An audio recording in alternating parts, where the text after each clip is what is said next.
Yeah. What's good, yo? Welcome to another episode of Real Talk. Where, as always, if shit's real. We talk about it. Yo, I'm your host for tonight, Pat Scorpion, the representative. And as always, I got my man with me. I'm gonna let him introduce himself. Hey, what it do? Jesus Shuttleworth, the guy, aka the Gold Artist, aka LB Lot of the Boss. You know what it is. Cyber Kings forever. Real soon. You know what's up? Monday night boxing, end of the year award show. Let's get it. Yes, sir. End of the year. 2024 was a year. We'll say that, but we'll get more time in a little bit. Motherfucker. Yeah. But yo, I got my other man with me. I'm gonna let him introduce himself. Hey, yo, what's good? You already know who this is. Your boy King P. Bodega Box in the building. Ring Game Radio all day. Let's go. Happy 2025. This is the first time we get to talk to y'all this year. So we're hoping for a great year in 2025. Let's get it. Ring Gang, let's go. Yes, sir. King P. You know what I'm saying? I know he's been, a little bit, he's been, dealing with some stuff. Now, is the bodega open for 2025 or are we still closed? Not yet, but I already know who I'm banning. I'm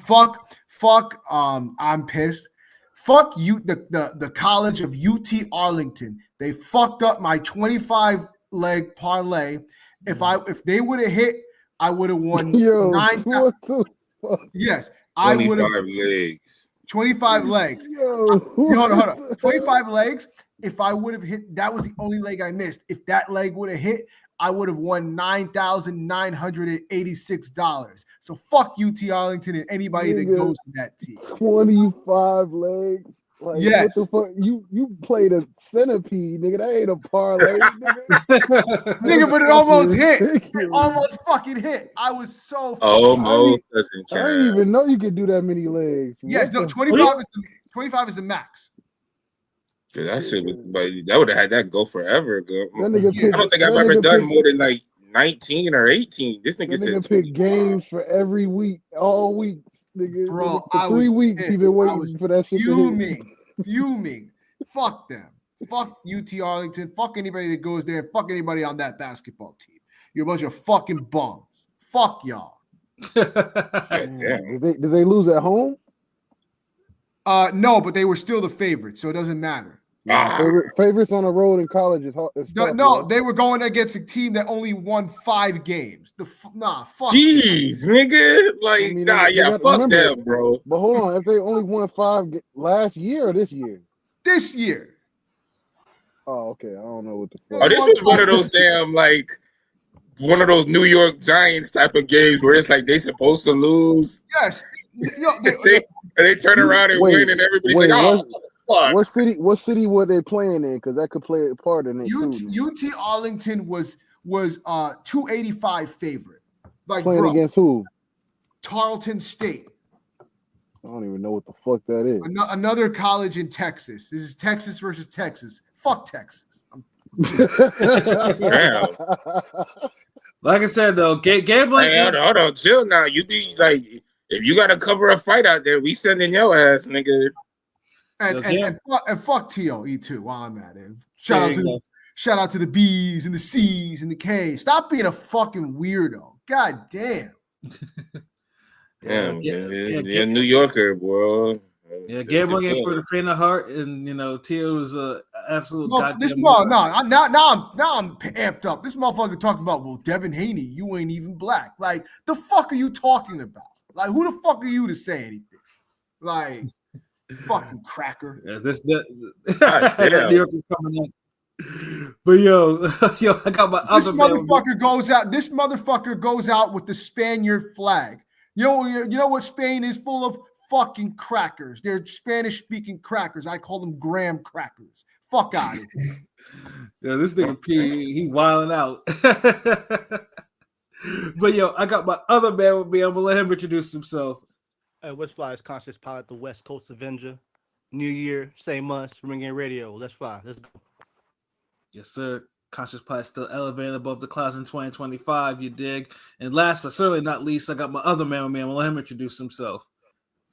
Yo, you already know what the fuck it is. We're on top 5, nigga. I break backs on my off day, treat it like a hallway and run through it. All you hear is bang, bang like gun music, nigga. I've been hey yo, you gotta watch that Loaded Lux battle versus Rum Nitty, nigga. That shit fire. I don't know if y'all niggas seen that shit. That shit fire.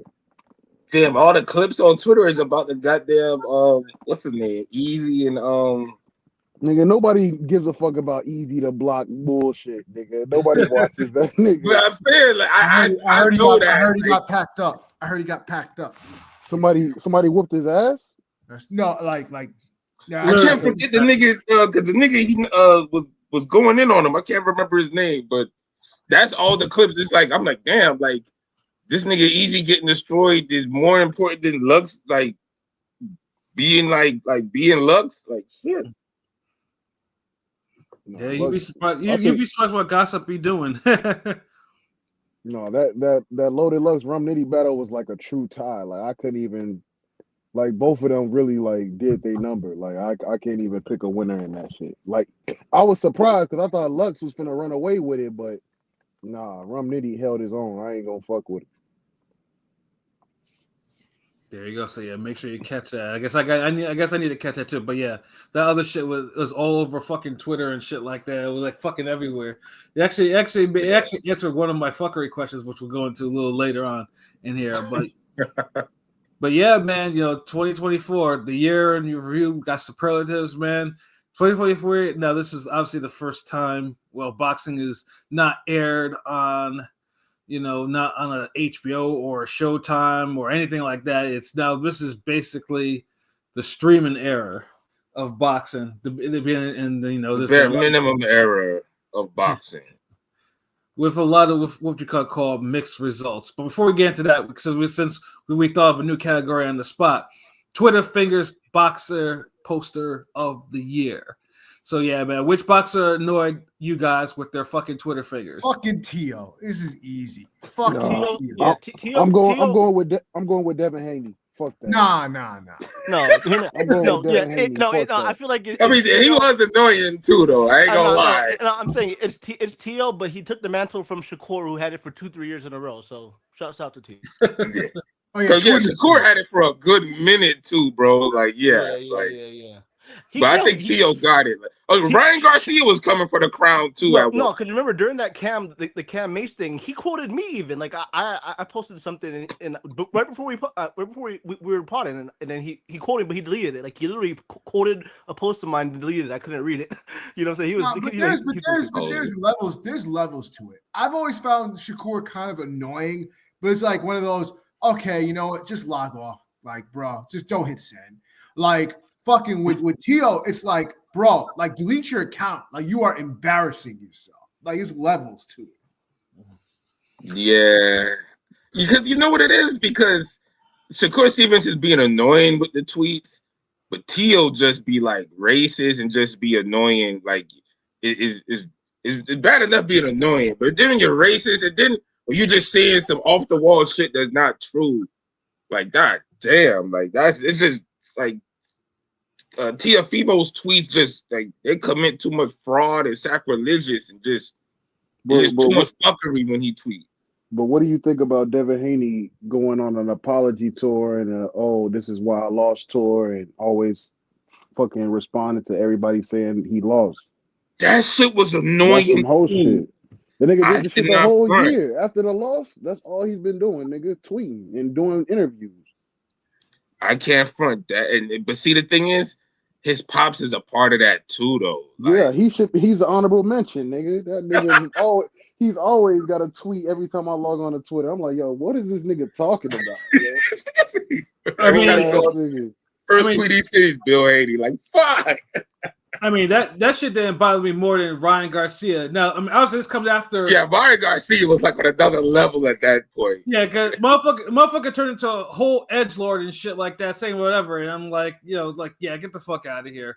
And but even then, it's just Tio's tweets just aggravate me more than anybody's though. Like,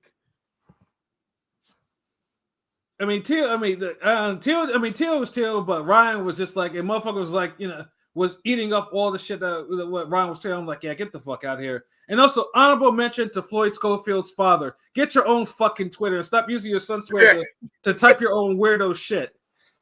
Definitely, because that nigga wouldn't stop. Even when the video came out with him beating up Shorty and like all that crazy shit, and this nigga was still tweeting on some like, nigga, we good now. That was like yesterday. Like, Yeah. What you talking about? Like, nigga, just go. Yeah, it don't take no more than a few minutes to set up your own Twitter account. Yeah, stop using your son's clout. Oh, yeah, he was annoying me too because he was just like, I ain't gonna lie, like he got the right type of son for that shit, bro. Yeah, like I couldn't imagine my pops training me and then he's doing all that shit on Twitter. I'd be like, look, Rodney, nigga, get your own fucking account, bro. Like, goddamn, like, Yeah, he would have never got to that point. Like, I saw an interview with the junior, and he said he don't even have a cell phone. I don't know if I believe him or not, but he said he doesn't even have a cell phone and shit. So you know how that goes. He's just hold on, what? He in the same campus as Amanda Serrano, nigga? Like, yeah, he's on that kind of wave. You know, his dad's a little controlling, and he's even Amanda now has a fucking cell phone. So yeah, I saw that. You saw that ad. Yeah, I saw that ad of her cell phone. No. So at least she's fucking involved. Like Schofield, he a kid. What kid don't have a fucking phone? That's crazy. That's crazy. That's crazy. And I believe him. Like that's the thing. When I was watching the interview, I was like, I can see him not really having a cell phone. Is yeah, you can believe it because his dad will have it. If he started playing the cell phone game, his dad will walk by and be like, hey son, what's that? Oh, that shit look cool as fuck. Oh, let me see that. And he'll end up fucking playing this shit all day. Like, dude, nigga Pops uses his phone to fucking play Candy Crush. Get out of here. Yeah, that's what I'm saying. Like, nah, like the dad seemed like anything the son get, the dad gotta try too. Like, right. Oh damn, man, you got some real nice groupies at your after party for your fight. Damn, let me see what's good. Like, yo, Pops, chill, nigga. Yeah, Kenny Sean Porter revisited. Yeah, definitely. Yeah. And for niggas who be like, nah, y'all lying. Y'all remember that Broner interview where I think it was basically saying, like, yeah, man, he was getting Sean's hoes and he tried to dress more flyer than him. Like, look at it now. Look at Sean don't dress like that. He don't act like that, but look at the dad. I'm like, damn. Yeah. I'm like, well, they from the same state. He would know, nigga. Yeah, I did see Porter. I guess like his dad lives right across the street and shit. So, but still, yeah, he did grow out of his shell eventually. It took some time, but it's still crazy though. Yeah. Well, once Sean retired from fighting, then yeah, Kenny Porter had nothing to kind of clout off. Like, what's he gonna do? Like, I'm surprised he didn't attach himself to something else. Yeah. I think he trained a few guys, but it didn't really work out. Like Malik Montgomery, he didn't really, but he didn't. Because them niggas ain't bringing in all the holes for him to leech off like Sean Porter was. Nigga. Yeah, Michael Jai White Jr. looking ass nigga bringing all the holes with the rough ass werewolf fucking fights. Like, nah, like these niggas ain't bringing that aggression. These hoes don't stay for that, nigga. They're like, see no decision. Oh, and the other tweet, Bill Haney up there. Now that's just getting more credence for what Rome said, but this more on Bill with the damn that he started bigging up Evans Tobler. Oh yeah. Shouts out friend of the show. Shouts out to Coach Tobler, friend of the show and shit. Yeah, it's just salute because I mean he deserved the props though. I mean, like, the way the nigga's like, yo, pro break, pay this nigga. What you doing? Like he blew up. He sold that fight. That first press conference, we're like, who's this random bald nigga talking all that shit? Yeah. Yeah, like shit was going viral. Like, come on, man. But yeah, like, so everybody had their own winner for the damn who the tweet, the Shakur Twitter Center Award. Yeah, and bottom line is, y'all fighters need to stay in 2025, stay less on Twitter, more in the fucking ring. Like, stop all this bullshit. Like, most of the niggas that we mentioned didn't even fight all that much. That's what I'm saying. Like, if you're gonna fight 3 times a year, then yeah, be my guest tweeting and shit, bro. But yeah, if you up here fighting once every 17 months, man, like you can chill with all that. And you can get you a Twitch account or some shit. And you're on Twitter in the fucking witching hour. Then now you got a problem. You got an addiction. Yeah. If I'm seeing your tweets and they're saying 5 minutes previous and if I'm seeing these. You know you up too fucking late, nigga. Like exactly tweeting bullshit at fucking 4 a.m., nigga. Yeah, like niggas, regular niggas like me and Pilot trying to just chill and watch shows with baddies and shit, nigga. Like what the fuck? Yeah, but if you're a boxer, you either need to be waking up to go do your morning run, sleeping, or you have some hoes with you. Those are the only bro. Yeah. Don't be on no fucking Twitter and just try to beef with the next man on Twitter at 4:00 in the morning. Nigga, that's disturbing. Niggas arguing with themselves. Like, nah, nigga, so how about this fight? And y'all said I ran in this fight. How about I don't run in this fight when I fight the nigga again? Like, Well, how about you just ain't run the first fucking time? Like, no one want to keep seeing rematches, and this ain't the damn 60s, nigga. Where niggas used to fight 8 times a year, so you'll end up fighting the same nigga maybe twice or 3 times or some shit. Like, y'all don't do that no more. Oh man, yeah. That was definitely, we needed to get those bars off. Yeah. Yeah. That was a good impromptu superlative, yo. So now we get to the regular superlative. Regular shit. Now we're back to our regularly scheduled programming. Yeah. Yes. Fighter of the year. Who do y'all got? Usyk. To me, I picked Usyk as well. Not even close. I got Usyk. I got Usyk for sure, but Dubois a second. Honorable mention. I feel like. Yeah, and so I guess better be an honorable mention, but nah, he definitely up there. Like, part of me want to say Bitter Beef or Daniel, because Usyk, you fought the same nigga twice. I can't give you Fight of the Year for beating the same nigga twice. Wait, who'd you give it to, Shutter? Damn, fuck, I ain't pick nobody. Shit, like the names, like, because like the thing is, I know obviously Usyk, did it twice, but I feel like Dubois has 3 quality wins. 1 kind of contender and 2, top guys. So hold on, he fought 3 times. Who the fuck he fought? Or maybe was it twice, or did he fight 2 or 3 times? He fought twice. Okay, it was her. No, so the Jarrell Miller fight was last year. The Jarrell Miller fight was what, 2022? That was the end of the year. He fought 2023. What's that other boogeyman? That fake boogeyman.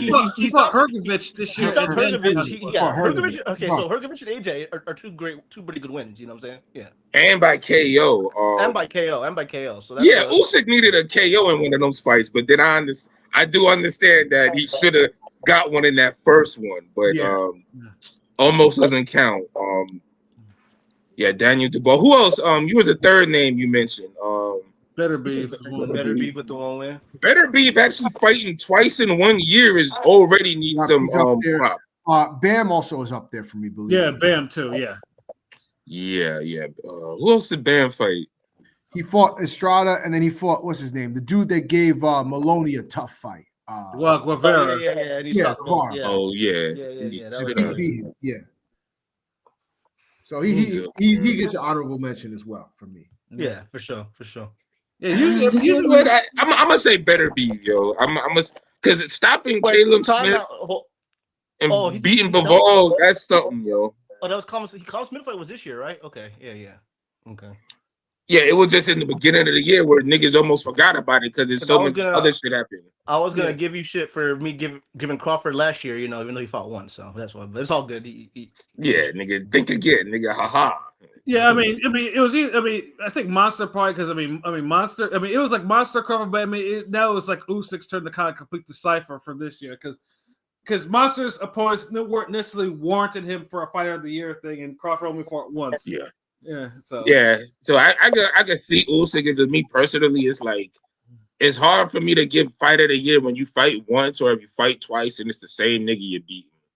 Pause. And I feel you though, but I like some variety a little bit, Well, hopefully, hopefully in 2025, whatever Usyk does, he'll get some variety and because but when that one person is a guy who many people consider the top heavyweight of this era, I'm saying not all 2 fights are created equal. No, it's true. With fucking Fury, no. Like, look, all these goddamn fucking sorry ass crackers, these goddamn media, legends, for honest, was overhyping Fury. And this is a nigga who not even like probably fuck with Fury more than y'all. And it's like I seen what they was doing. Every time Fury would get a win, these niggas start coming out with the goddamn, Fury might be one of the best of all time. He could retire now. And I'm just like, stop. Yeah, I agree because I saw after the Wilder fight, I saw a poll, it was a lot of votes, like a lot of votes, but it was like who would win between Lennox Lewis and Fury, and it was fucking super close. Yeah. I was like, what the fuck? I mean, it's kind of that's what I'm saying, bro. Like, but they were saying that just because of the size and skill, because heavyweights are naturally have gotten taller over the years, right? You know what I mean? So he's like 6'8", 6'9", doing that shit. So that's why they were trying to say that bullshit. But so that's why I can see why Usyk got it. He deserves. Yeah, and it's undisputed. So and it's undisputed at heavyweight. So yeah, I get it. But this is like like only one of those Tyson Fury wins looked real good, man. Mhm. See, you looking at Usyk shit like he just grabbed the low hanging fruit. Like he ain't really do much. Nah, he did. That's how you It's making it just sound. but then I'm comparing it to them. If we're looking at who had more momentum coming into their fights, Bivol or Tyson Fury. Bivol. Mhm. So it's like beating somebody that everybody's thinking that, oh, okay, if you don't knock him out, you're gonna lose type shit. And you got this nigga running. This is the same nigga who beat the shit out of Canelo and Zerto in the same year. Like that count for something. You know, niggas ain't look at Bivol when damn Bivol was looking mid, and it's like, yeah, I could fight this nigga Yeah. on some Canelo cherry pick shit. Nah, he did that after he done beat all them niggas up. So nah, like, and then Callum Smith, big ass, that ain't no joke. Like, if you could stop him, like, come on, Canelo couldn't stop him. Yeah. And like I said, Better Beef definitely deserves a mention because I mean, Better Beef did become undisputed too. So, and he's still Yeah, undisputed. exactly. So you talking about? I mean, light heavyweight undisputed, and heavyweight undisputed. Like they damn near the same. They damn near up there, bro. Like, and just fucking Tyson Fury. Just you know what I mean? Like, it was due for him. It was due for him to get his ass whooped though. So Yeah, it was long. I mean, he should have lost to Zero a long time ago. But you know that just yeah, the Ngannou fight definitely he should have like.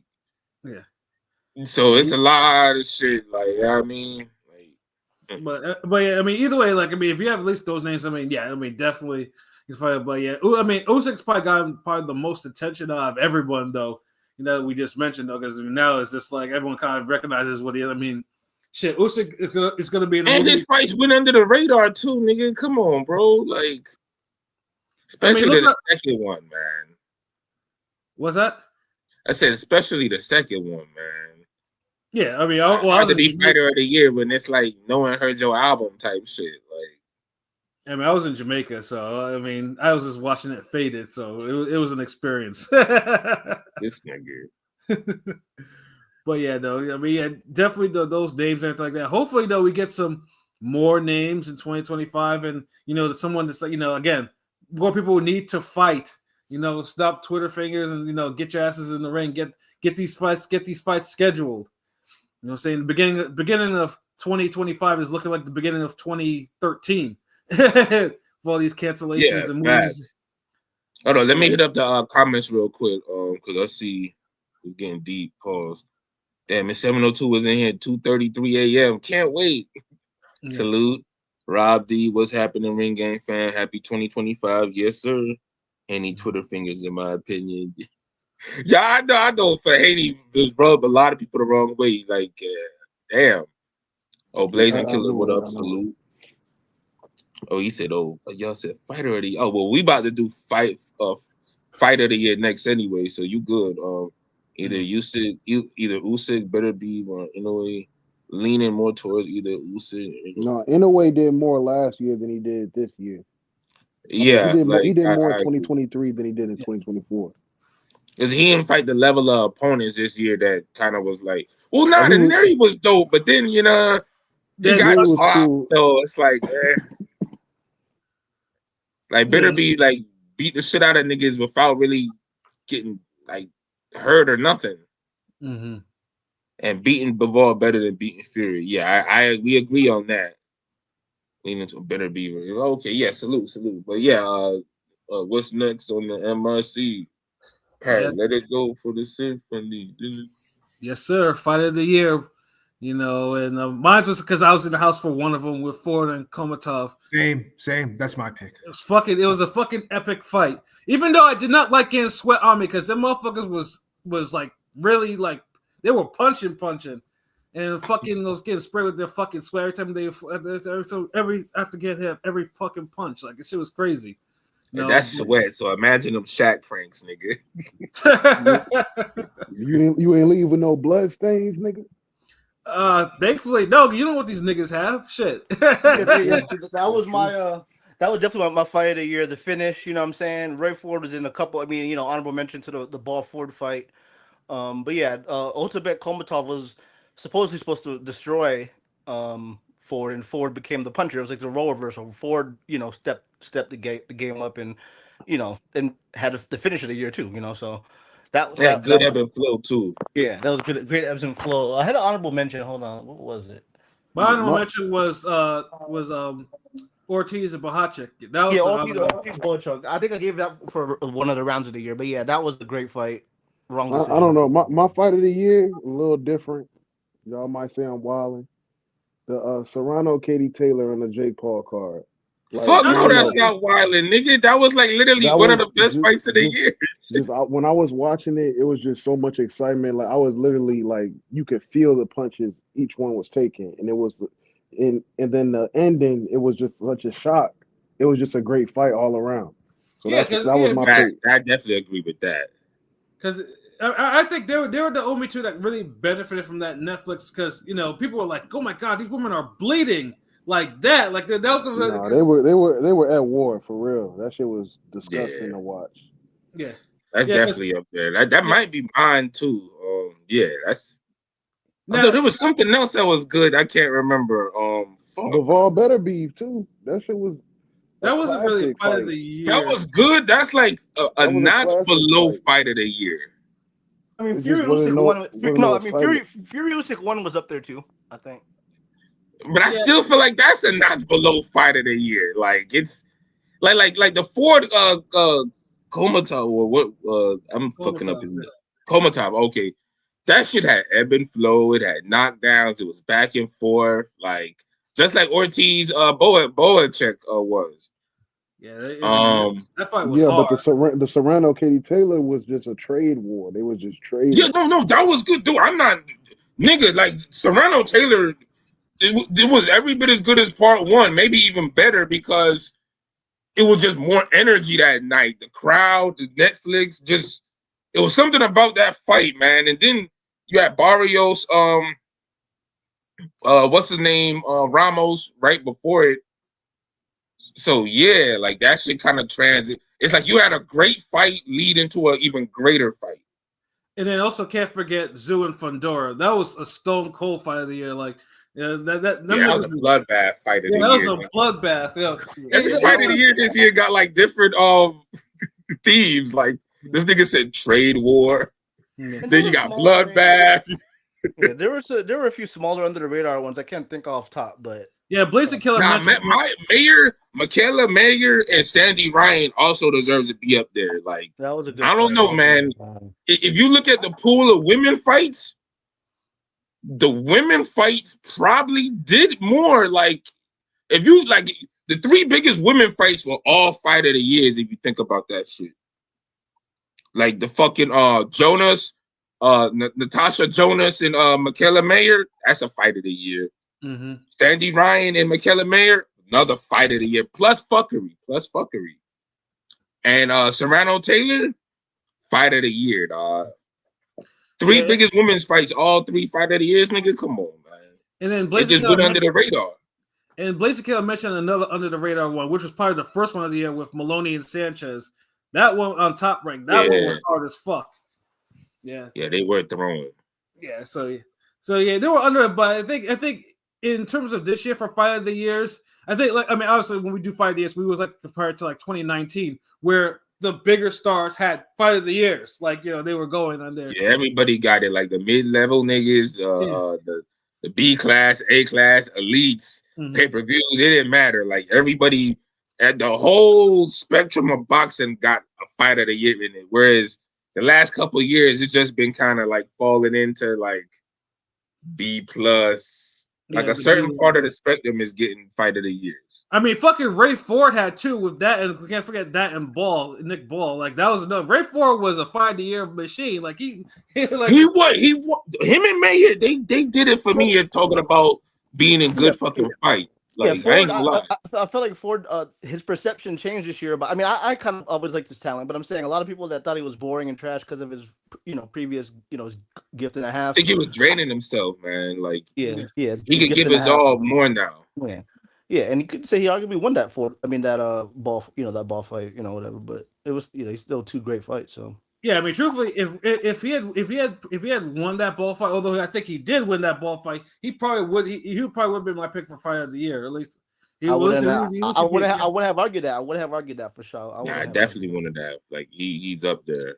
But I don't mind like niggas like that. If you're fighting a top competition and you're getting in exciting fights and you're performing well, win or lose, and these are close fights, then it ain't really a knock on my book, man. Like, because a lot of these, it's like the niggas who you want really to have fights of the year, they're not having them. So it's like other people are getting them instead on some like fuck it, like shit. That's how we gonna get on. Because boxing ain't like it was before, where the elite of the elite fight, and then they give you a goddamn trilogy of great fights. Like that shit ain't happening no more. I mean, I'm just happy to at least 154 got on the board with two significant fights at least. 154 stays. And nigga, that's just the fights. We ain't talk about the KO. Right? But yeah, all these are good choices actually. Hell yeah, 4 definitely, yeah. And that's the thing, when you get into not 1 but 2 fight of the years, that just hit different with me, man. Like you get my upstanding, like you get my all-time respect for that. Because them shits take something out of you. Now we just need Ford and Oshaki Foster to stop Twitter fingering and get actual sign of contract so they can fight, because they hate each other. So them niggas be like Ford could Twitter finger a little bit if he want to, like, you know what I mean? Like, he gave us a fight of the year, he could chill a little bit. He fought 3. He fought 3 fights this year. 2 of them were brutal. So yeah, like if he wants to go on Twitter and if he feels like he needs to take the edge off his wars and and get out another fighter, for talking shit to him, hey, go ahead. I'm saying. He earned it. See, when you that active, you earn the talk. You earn your right to talk shit and be like, hey, I'm up here getting it. What y'all niggas doing? What the fuck? Hey, nigga, you next. Like, but these other niggas don't be doing none of that shit. They be like, yeah, I'm just chilling. I'm chilling. Oh yeah, nigga, you next. Oh, what about this nigga? Oh, let me send the invite here. Hey, nigga, like, bro, fight, motherfucker, shit. I know what I'm saying. Like, goddamn.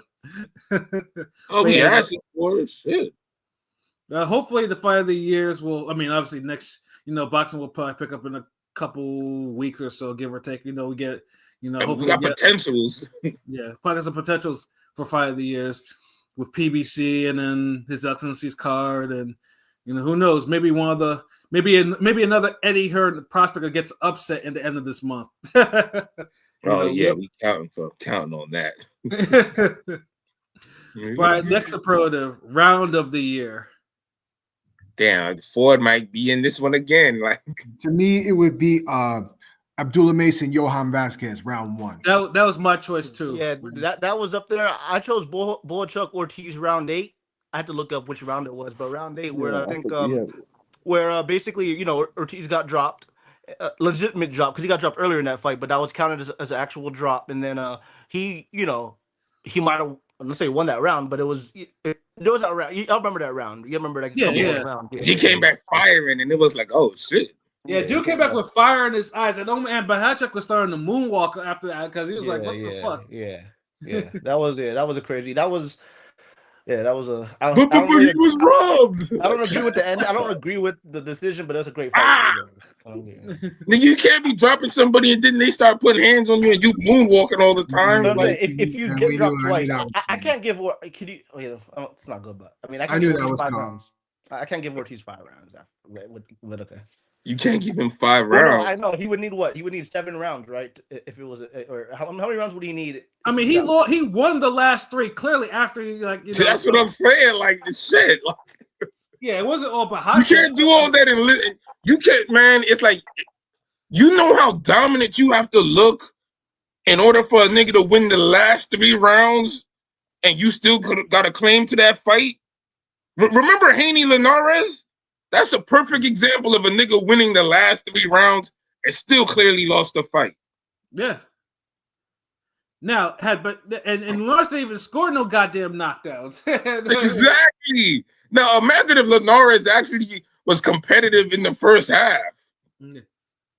That's how you get Boachuk and Ortiz type scores, man. Now, if Bahachuk actually scored 1 more knockdown, then I would say, okay, that you have a case. where he should have got that. He should have gotten the nod. You know, and he Nigga was up here got trying to do the Indom Hassan shit. yeah. Let me see how many knockdowns I can rack up and still lose the. Like nigga, box better, motherfucker. Shit. Dude, I'd lose my mind if I had some person out there every between rounds he's dropping the kid and he comes back and he's losing, and I'm like, bro, like if you don't put this nigga down for good, like don't come back to the corner. Like, yeah, no, but Hadjic has himself to blame for that because that was like I mean, all Hadjic had to do was try to maybe box him or even but he let himself get outboxed. Like Ortiz just kept his distance and jabbed him up, and that's what he had to do. And he did it for 3 consecutive rounds. Not even one round you can say, okay, maybe that's that's a toss-up round. No, Ortiz won them last 3 rounds clear. This one. It reminds me of Paul Williams and Margarito at the end. Like that nigga was like, "Fuck it, man, you gotta box this one." That nigga clearly won that last round. Like, jab, down, hook off the jab. Like, nigga. Yeah, no, but that Abdullah Mason one, because that shit was I mean, we all think highly of Abdullah Mason. So seeing the random hard punching Dominican drop him twice and hurt him, like this was like that was like, and then the stutter drop. Wasn't the round? Did he get dropped in round 2 too, or no? Did he get dropped twice in the first round? No, he dropped the Dominican cat in round 2. And now, by then, that fight was already trying to fight of the year. Now, if it had like more knockdowns, that shit would have probably been the fight of the year candidate. But he got hurt in that second. I know he got dropped. Didn't Mason get dropped twice though? Yeah, Mason got dropped twice in the first round. In the first round, okay. Yeah, and the Dominican also went down in the first round, and then he went down again in the second round. Yeah. But he got. I remember these niggas just trying to have back-to-back rounds because Mason got hurt in that second round too. I mean, he got hurt bad too in that round too. So yeah. Yeah, like I said, the random Dominican hard punching Dominican caught him, catch him with left hooks. So like I said, he's young, so hopefully he'll correct that in the gym, whatever. They'll be getting caught by sweeping left hooks and shit. Yeah. Nigga had one of them Epo rounds. No, like, so much shit happened in just 3 minutes. I do remember early on he did get dropped and they called it not a drop, like early into his career. I know it's early in his career now, but I'm just saying like a year ago or so. But these were like he was hurt drop. Yeah, like, he was hurt this time. But so I'm pretty sure Dylan Mason hopefully won't repeat that because because we don't want no hard puncher to kind of find his jaw even before he even gets a chance to even win a fucking title. I don't want to see my niggas get ash themselves. Yeah, I don't want that. Which might be brought up later. I'm pretty sure that will be brought up later. Oh wow, yeah. But next superlative, trainer of the year. Easily Robert Garcia. Yep, Robert Garcia. Bam, Rayo, Virgil. Yeah, nah. Give him the trainer of the year. He got a few more too, yeah. Especially the Rayo one. The Rayo one. After the Rayo one, I was like, yeah, nah, Robert got this. I mean, you could probably give to like Inoue's father too. I mean, he had that, and he had this. Both his sons were world champions. Like he could probably, although one. That's true. No, that's true. Hey, you can get an honorable mention. He can definitely get honorable. Robert Garcia just seemed like he did a little more. Yeah, I mean, because he was always the guy that's one of the more renowned trainers, one of the elite trainers, but he's never won, trainer of the year. I don't think so. This was, this is clearly his time. You know what I mean? Yeah, dude's fighters kind of ran the gauntlet a little bit. So yeah, I mean, Rayo became fucking champion. So like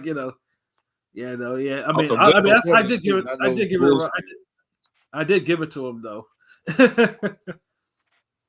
But he did stand out, among others. Whoever coaches Dubois, he up there too, definitely. Yeah, isn't Dubois' father that coaches him? If I'm not mistaken, doesn't Dubois' father actually train him? And whoever trained, I don't know if Fundora's trained together, but whoever trained the Fundoras, whether I don't know if it's his dad. Isn't that Fundora's father too? Their father trains them. Yeah, that might be the case. Yeah, I mean that and Gabriella, and one. We don't know. He deserves a shout out because he got 2 of his kids champs right this year. So. Oh yeah. Hold on. Yeah, first of all, Gabriella definitely needed to be an honorable mention in fighter of the year because she won she the youngest undisputed women's champion of all time. Yeah, she got 3 like. So she definitely honorable mention. I So mean, put that up no, there. no offense to women fights, but she got 2 back-to-back knockouts in women's fights. Yeah, that's what I was saying. Yeah, definitely a fucking in title fighter of the year. In Yeah, title there's fights, a female fighter of the year. fights. She definitely got that. Like she did more. Like that's for sure. And she put them bitches away too, which is important. Yeah, because I feel like it's like I like both sides of the spectrum. I like the fight of the years that Mayer gets into, but then I like Fundora knocking these bitches out. Yeah. So if you could get it, so if goddamn, they kind of really held it down for women's boxing when I think about it. Like ain't no one really like killed shit like they did that year. Like knockouts and good fights. Yeah, and of course, if I this says, well, I bet you it was like, well, how come we don't miss the Clarissa Shields? There's a reason why we don't miss the Clarissa. Oh, God. Who do? Oh, I thought you said a comment said that. Nigga, no. I'm just saying, in like the world, someone said, well, how come you guys didn't mention Clarissa Shields? Well, Clarissa only had one fight, and it wasn't really a fight. Although she got a knockout in props, but finally, she won a heavyweight belt, right? Yeah, but dude, man, look, man, let's be honest, man. Clarissa Shields is eating herself away from the competition. Mm-hmm. Like all the women are moving up, and their bigger fights are closer to 154 and 160 now. Like Mayer, Jonas, like you got decent fights, but Shorty's at fucking heavyweight. Like you see her legs, bro. Like come on, like nigga, she ate herself up to heavyweight for no reason. Look, when you have all these fights at 154 and 160.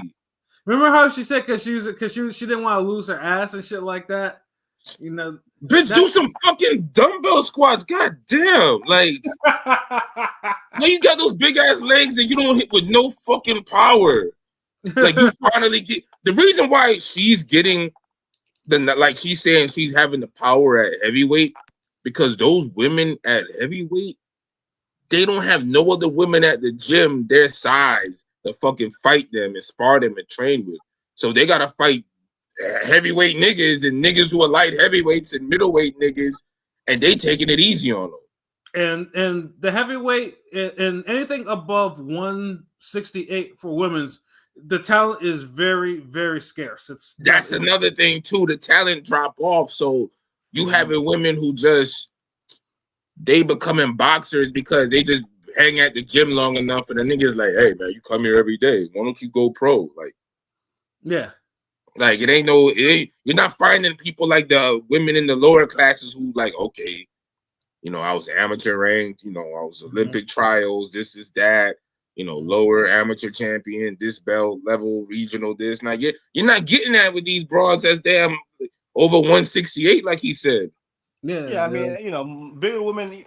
I've seen some of the heavyweight women's fights on these club cards. They're out of shape and fat for a better term. So it's like, after 160, he ain't lying. After 160, yeah. After 168, women boxing, it ain't it don't hit. So it's like, it's not really being the fucking queen of the damned. Really, like you're like, like why? Like you. Being a heavyweight women's champion in boxing is like the oxymoron. It's like, why? Like, why you broads even that big anyway? Like, like get your ass back down to 168 at a respectable weight where we still see some talent and some skill and y'all could get on good fights. But it's some this stamina. shit right here, like she literally ate her way out of competition. So it's like, you can't complain if no one cares about your fights, bro. Like, facts. Like, and she could definitely goddamn like, nah, like chill, like you too big, like nothing popping up there. Nobody wants to see these goddamn fights at 175 or whatever the fuck. Yeah, but yeah, that's Clarissa though, because just in case we didn't mention it, and then we gave the explanations why. That's it. Really, shit. Like you just gotta do more. Like, do we respect you? Yes, you're the GOAT. Like, yeah, but it's just you put yourself in a position where ain't much you could do. Like, she got more like viral hits and runs for other things outside of boxing than boxing this year. which we'll get more. We'll get more into a little later, of course. Imagine if you do all that shit while you're having a great year of boxing. Then your career transcends. Mm-hmm. Like there's a formula to this shit. We done been around and seen it happen time after time. Absolutely. But yo, we got superlative event of the year, most impactful. What do we got? I have. That's the Tyson Jake Paul, bro. Like I have Zhang. I had Zhang versus Wilder, 5 versus 5, or Madrimov Crawford. When you said it was what was the most impactful, even though I fucking hated the main event, it's got to be Tyson versus Paul. It is easily. Honestly, I got Haney versus Garcia because that shit, niggas lost their fucking minds after that shit. Like that shit was talked about. That's up there. Like it's those two, really.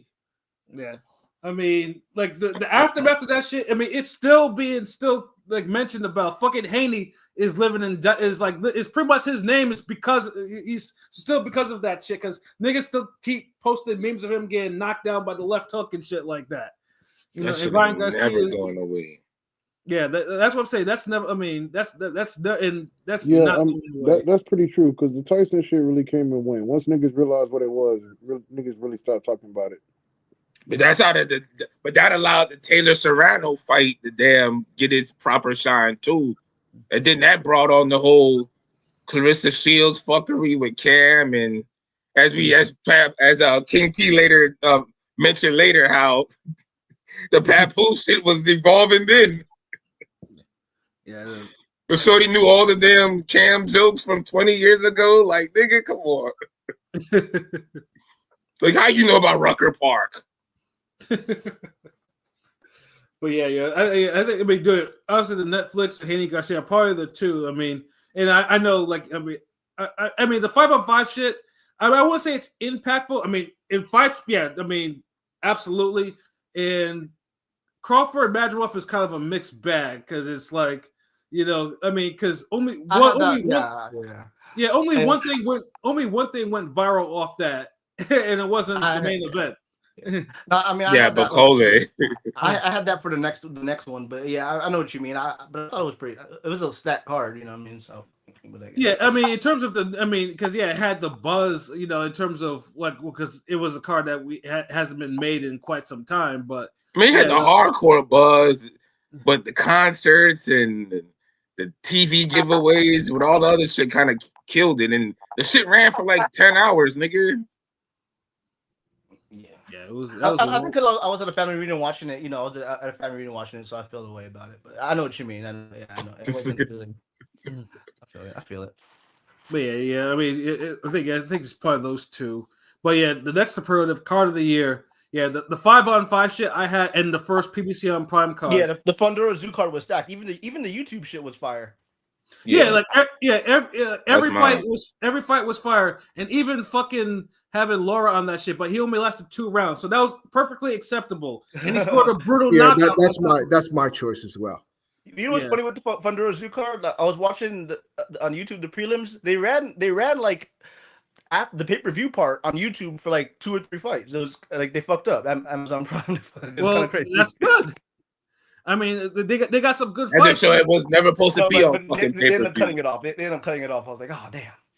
Yeah, no, but yeah. The PBC like that shit was every fight. Like Carmel Motan got into a hard fight. Bahachek and Mendoza was a hard fight. Fucking Julio Cesar Martinez and Dude was a hard fight. Laura scores a brutal KO that didn't last. I forgot about that Boacek fight. That nigga been in 3 hard, he fought 3 times. Like shit. Yeah. And then of course you had fucking Rolly getting his ass beat and the France go crazy. And then you see niggas like bleeding several pints out on the canvas and shit. You know, fucking Zoo bleeding from his forehead and Fundora bleeding from his nose and his mouth, like which is nigga stands up and was bleeding heavy. That shit was disgusting. Like I never see some shit like that before. You know, I ain't gonna lie, the Rolly loss was like probably one of the most satisfying losses. Yeah, because he got steamrolled by a smaller fighter. Like that was. I was kind of rooting for Rolly low key on that one, but he's just not it. Yeah, so whatever. It happens. And he didn't even look all that bad. It just But the He five, yeah, just wasn't enough. the 5 vs. 5 with the Zhang Wilder card, and also Manjamoff Crawford was from top to bottom was stacked. I'd say too.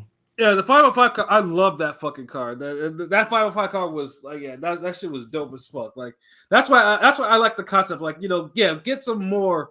I mean, we've had in the I'll past. just leave the fucking promoters away from it, jeez, and focus on the boxers. Word to Android, thank you.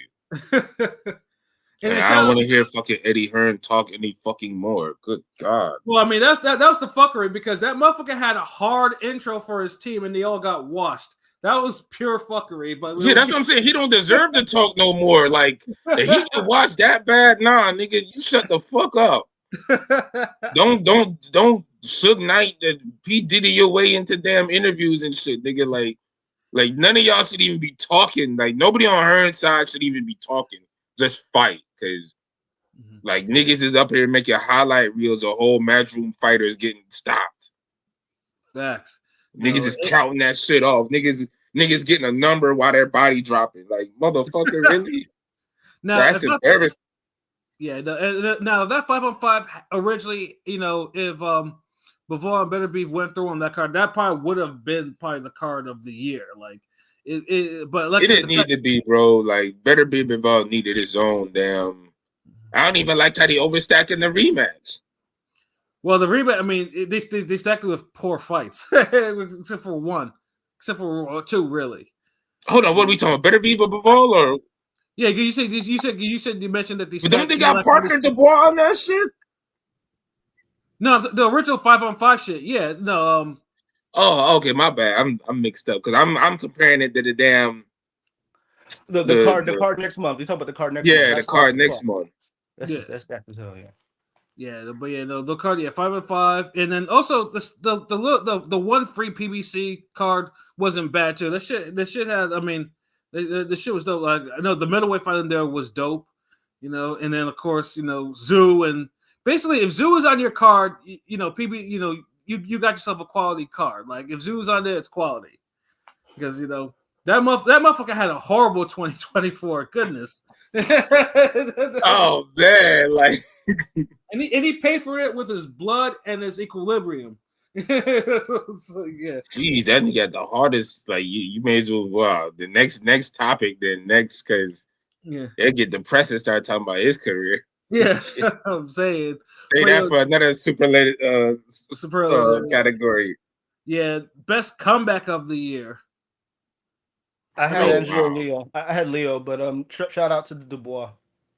Yeah, and no, I have to do Leo because Leo was kind of because I remember he won the title from a cat that was around my town over from me in New Haven, Tremaine Williams, and then he got Fulton. And Fulton beat the crap out of him, or eventually beat the crap out of him, put him in the hospital, took his belt away, and then I think he got dropped and he was living in a van or something, I guess with his father or whatever. He was like basically homeless, and then he rebuilt his career on Pro Box.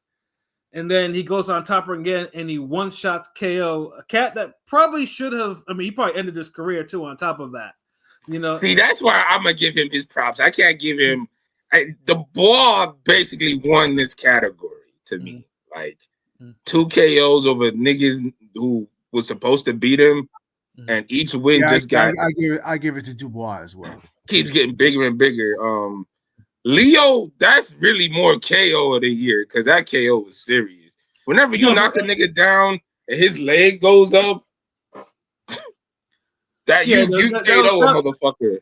I mean, I can say it too, but I mean, just the fact that because we saw him like rebuild on Pro Box because dude was basically like after Fulton beat him, dude was just basically like he was ghost. Like they all he was dude. Don't get me wrong, he really built himself back up, but. We all kind of believed he could, though. It was just kind of like dog bait. But Daniel Dubois is one of those motherfuckers where every time he built himself back up, that lingering thought in your mind was like, he's gonna fuck it up somehow. Yeah, he just kept proving niggas wrong. It's to the point where it's like, God damn, here, I'll say, fighter, you got it. I'll say this: if he just had the Hrgovic and ended it right there. Okay, maybe I would probably give it to Leo, but Hrgovic and Anthony Joshua, that tips the scale too much because nobody expected him to win Either. Nobody expected that Dubois to destroy. Do you remember both by KO? No, KO. he dropped AJ in the first and round. not only by KO, he was beating them clearly. He was beating them Yes. up clearly the whole fight. Was it though? He That dropped bridge, Joshua. Lahovich KO where it just happens at the end though. So like, yeah, you was losing and then you needed that. Nah, he really took them niggas to the cleaners. I mean, what come performance of the year, but he dropped Joshua in the first round. It was never the same. I mean, it was a wrap after that. Yeah, I ain't gonna lie. This 2024 was a year of getting hurt in the first round and never recovering because we seen that like maybe 15 times last year. Yeah, and also niggas get caught first round, it's over somehow. Like niggas like, oh shit, never come back. And then also honorable mention, shout out to Tevin Farmer because even though like the fights that he was throwing in, he didn't win. He gave Zepeda a hard fight. He probably should have won that one, and he gave Murataya another one hard fight. And those are fights I expected him to lose by KO on both of them shits. And yeah, that's more the damn jobber to the stars award. Like, I mean, it's a comeback considering what it is. But I feel like a comeback, you kind of gotta win your comebacks to be a comeback. I mean, like, I think he did. You can't come back on a close loss and you still lose. Like, but I get what you're saying though. That's like you almost came back. Yeah. Yeah, and a runner-up for comeback of the year and almost came back. Yeah. Good job. Yeah. Good effort. In the good effort category of the year is Tevin Farmer. Like, good effort. Like, who got you the did better than we all thought you would. Hell no. The goddamn Pat tried to give out the damn everybody gets a trophy award. You try to give it the better luck next time award. And because he got. I mean, if he lost clearly, it'd be one thing. But like, dude probably got robbed and. Okay, but see, if he would have beat one of them, then I say, okay, yeah, he deserved a little honorable mention. You know what I'm saying? But you gotta win at least one of them. I mean, he surpassed him because I thought he'd get brutally KO'd by both of these guys, and you know. Yeah, he fought like, dude, that was the best I've ever seen Farmer looking as a Zepeda fight. Like, it kind of honestly, and the way shit's happening, he kind of made himself a more attractable, like a better fight for Zepeda as a rematch. They already talking about a rematch, and it's like you forget about the Shakur Stevenson fight. And Zepeda is like ducking that one too. He's like he don't want no more of that shit. Yeah, that shit's weird because Zepeda got like the perfect style for Shakur Stevenson. So no, he doesn't want no smoke with Shakur or Farmer again. He doesn't want to go. He doesn't want to get back in the ring with Farmer. Damn, boy, it's like. Well, I hate hearing shit like that because it's like, nigga, you got the style for both of them, bro, and it's like you on some like, nah, I'm good. Like, who else you gonna fight, nigga? Yeah, unless you gonna fight Tank later this year, nigga. Like, is there any other fighter that probably came back, that didn't, or is it just really like Leo Dubois and all of them? Yeah. I mean, what TJ Dehaney, but then he lost the fucking monster. Like, yeah. Not really. Yeah. It's like you can't really say nobody else. Like, nah. Was that Abdullah Mason fight considered a comeback? Because the nigga got knocked down and then he came back, got back up and knocked the nigga out. I mean, we're talking about comeback from career lows. In a career stance. I thought you meant like comeback fight. Oh well, yeah. You lost me there, nigga. Yeah, and I think really Leo or Dubois was like those are probably your choices, right there. Now, what about biggest robbery of the year? I mean, you could have gave Tyson that comeback award, nigga. That nigga came back and cashed out. Robinson, I had Barboza against the Irish guy McComb. That was a robbery, and also Robinson Foster won. That's what I said. Yeah, Conceição. That was, and I was there for that. That shit. First of all, that shit was a fucking snooze fest. And then after it was like that was the worst part. It was a fucking snooze fest, and it was like, all right, let's just go so we can get to the main event. We already know who won. And then when they announced it, everybody was legitimately like, we all literally looked at each other like, huh? What? Huh? Come again? Like all of us, like in unison. Like nobody in that fucking in that building believed it. And then I go to Twitter and just see all these comments. I'm like, yeah, no, we got something here. Yeah, That Loki. was I know I bet disgusting. on this That fight. was So disgusting, Loki. Someone probably owes me money from that fight because I lost money on that damn fight. You know, with that horrible decision. I'm pretty sure something out there owes me some goddamn money for that. You know. Yeah, that was a horrible robbery. Like, but that's Top Rank for you. Top Rank was like, okay, look, we're gonna reward you because you almost beat Navarrete. So yeah, here's a belt. You gotta keep it for a little bit. You know, eventually we're gonna want you to drop it, but you gotta make sure you keep that. Yeah, no, I mean I feel like Foster, Top Rank signed Foster to take the belt. You know what I mean? To take the belt from him. So I wasn't surprised. I was saying in the I might have said in the pre-show, I was like, I have a feeling they're gonna rob him because they want the in-house guy to win the belt. Yeah, I mean that Top Rank was like, yeah, you signed to us, so we're gonna see. Top Rank was, Top Rank had plans, and Foster unfortunately couldn't summon up another late rounds knockout, to actually to get Dude up out of there, too, because there were definitely some, because wasn't that fucking Nova fight also a close fight too that Foster had, and it really wasn't, so it was like, Top Rank had some doing, but that was easily the biggest robbery that I saw. Like, I don't know why I can't think of no robberies. Y'all naming fights I didn't even watch because they was boring. Yeah, the Serrano fight was a robbery for me, nigga. Fuck that. Yeah, there you go. Thank you. I thought Serrano won that shit clear. I feel like she outworked Katie Taylor. I feel like Katie was holding the whole fight and running. And headbutting. No, God, fuck that. She was holding a lot and running towards the end. Even the ref had to be like, "Yo."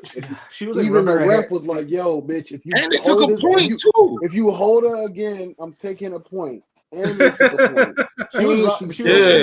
Fuck that. Yeah, Serrano Katie Taylor 2 is the robbery of the fucking year, and that's the only robbery that had like 60 million views. So that's the biggest robbery of the year. There you go. Shit. Y'all niggas naming goddamn boring ass fights and shit. Fuck them fights, nigga. It doesn't matter. The boring, there were robberies. Like, I know robbery. Yeah, I gotta talk my shit, nigga. I know robberies are robbery. You could get robbed in a fucking cold, dark alley in the middle of nowhere by yourself, or you could get robbed in front of fucking 20 million people on a TV screen. It's a robbery, so I get it. The fucked up thing with Serrano and Taylor is obviously now that it's for some reason now, of course, Eddie's gonna be in charge of that fight. Eddie, it's like, do you want the third fight? Yeah, we can go to fucking Ireland for that ship or some shit like that. Just leave it alone, Serrano. I don't like who wants to see this fucking this nigga keeps selling Ireland. Like, if you don't take your beer drinking ass the fuck on, like, nigga, no. Because the thing with this, if third fight happened, because either that Serrano is still taking, she has a lot of like, cumulative damage too. So it's like, look, if they keep pushing the third fight thing, Serrano could probably legitimately lose, because those both fights were hard. Even like that should be like Canelo Golovkin 3. That'd be the first time Taylor gets the edge, and we're like, really? And then the score is going to be perfectly reflect the fight. Like, nah, right. I don't need to see that again. Don't get it right when the motherfucker who finally supposed to win wins. I don't like that shit. Like, y'all was just playing stupid the whole time. Like, sounding like a goddamn one of them female callers that used to call up the Kevin O. Samuels. Like, it's obtuse on purpose. Like, no, you dumbass judge. Facts. Oh, okay. Next superlative, KO of the year. Oh, that's Leo. Mm-hmm. Yeah, Leo over Venado, and body over Silve. Yeah, so that's up there too. And I like Tank Frank, but I think Tank can always get off just the looks. Man, that fucking AJ Ngannou. God damn, that was some yes. Brutal. That's it for me. That was a nasty, like, we haven't seen like a nasty heavyweight KO in a minute. Like, where you're talking about heavyweight boxing. Good looking out, King. Niggas forgot about that one. Yeah, that motherfucker Ngannou, like, yeah, whatever you want to say about him and like whatever, like, it's just a knockout. That motherfucker dropped like a sack of potatoes. Like, Yeah, God yeah. damn, I ain't seen a motherfucker just drop that hard. That nigga was a comic book drop. Like that's like seeing Juggernaut punch Colossus or something. Like that nigga fell so fucking hard, like crater into the ring type shit. Like, god damn. My choice was Body and Sylvie because Sylvie, like I said, because that shit was hard because Sylvie was winning every fucking second of that fight, but then dude just walked into he got knocked out with a 2-2-3, and they were clean and Yeah. like dude was out He there ate everyone so flush. Yeah, like they were flush, like they were swift too, like goddamn, like god damn, nigga. froze him and then finished him with the 3. That shit was beautiful to watch. My knockout of the year candidate was my first fight seeing live this year when we went to go see, what was that nigga name? Robici? Oh, bro, yes, his shit was nasty. That the nigga uppercut, came out there, he was cheering to the crowd, he was jumping around, and he just started styling on this nigga, knocked him through the ropes. It was crazy. And that was like my first fight. That shit was crazy. I'll never forget that. That's definitely up there. Robici showed out in that fight. Yeah. That shit was classic. And then also I'll mention this too, Brian Norman knocking out Santillan, because that shit was also nasty too. Like that was fire. Yeah, I picked him to win, but I didn't expect him to dominate like the way he did. I don't think highly of Norman at all because I saw him almost lose live. So yeah, that was raw. The way he just kind of did that little pose and shit. That was fine. That might be comeback of the year. Low key, because he got low key, I'm rooting for him. We don't have much American black fighters, especially at welterweight. So I'm rooting for him. I'm hoping he don't lose. Well, he's definitely gonna get mentioned for me later on for one award for sure, but not for the KO one. He said he's gonna win an award this year too. Yeah, same for me. You thinking what I'm thinking, Pat? He gonna get an award. Yeah, absolutely. Just not this. Yeah, but he gets an honor mention for the KO because the KO was hard, and I didn't think he even had that in him to do that. It was been some nice KOs. The Leo one's still up the top for me because it's just the whole competitive fight. Leo's losing a little bit, but he's staying in the fight, and he just steps to this nigga with a random left hook. Yeah, it was a catch and shoot left hook too. I saw an interview after while stepping to him too. It wasn't like he went back; he stepped to him on some regular like bam, boom, like shit. I saw an interview about that. He said he didn't think about it; he just threw it. You know what I'm saying? You could just tell he didn't. And that's what it looked like. Yeah. That's what made it so cerebral. Like it was just so reactionary. Like there was no thought to it. It was just some like regular. Bop. Like right after a break, right? It was like right after a break, kind of. You know what I mean? Yeah, it was just clean.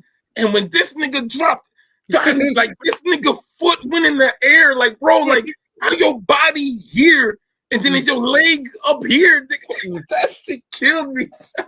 Yeah, I mentioned it too. I was like, that shit was like, I was like, and the funny thing too is like, why did ref actually had the nerve to count to 10? Dude was struggling, like he couldn't get like. Dude fell back like in those movies where a nigga get hit with like a shotgun. He's like, bam, like that's how that level blasted this nigga, yo. You sound like, was it Freaky Zeke? When he talks about the situation, his body's over here, and Oh, yo, I can't, yo. There could not be a KO of the year, and I don't mention the goddamn Zhang Wilder.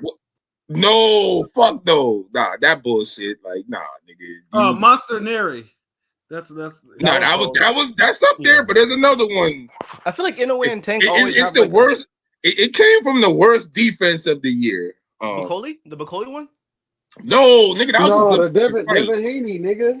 No, worse than that, nigga. Devin Haney went the distance. This fight only went 3 rounds. Bakram Zoo. Yeah.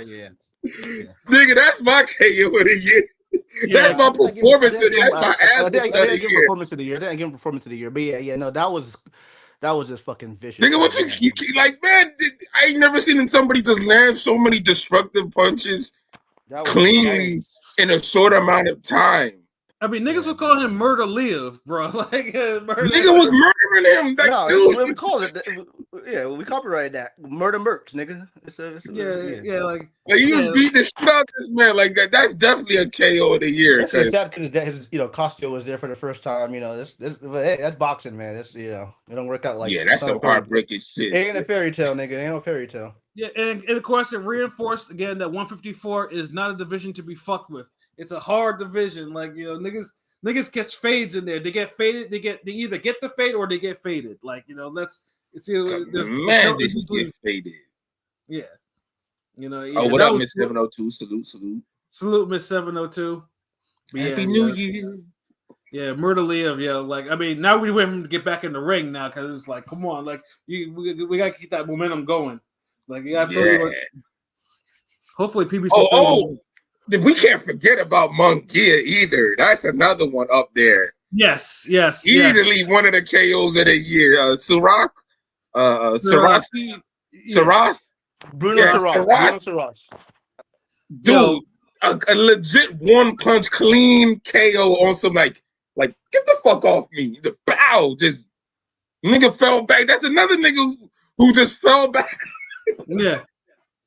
What's when these niggas get blasted away and shit, yo? Yeah, and the funny thing is too is like, and again, it was so wild because no one cared about the fight. It was like, okay, Mungia is fighting, just what it was, because pretty much, he's fighting because we kept to mention, dude only has 2 KOs in like 29 fights or some shit like that. Like, come on, like, what's he gonna do? Yeah, they didn't scout right because that nigga punched hard, like, and they pulled him up from 160 too. Yeah, they pulled him up from 160 too, which even makes it even worse.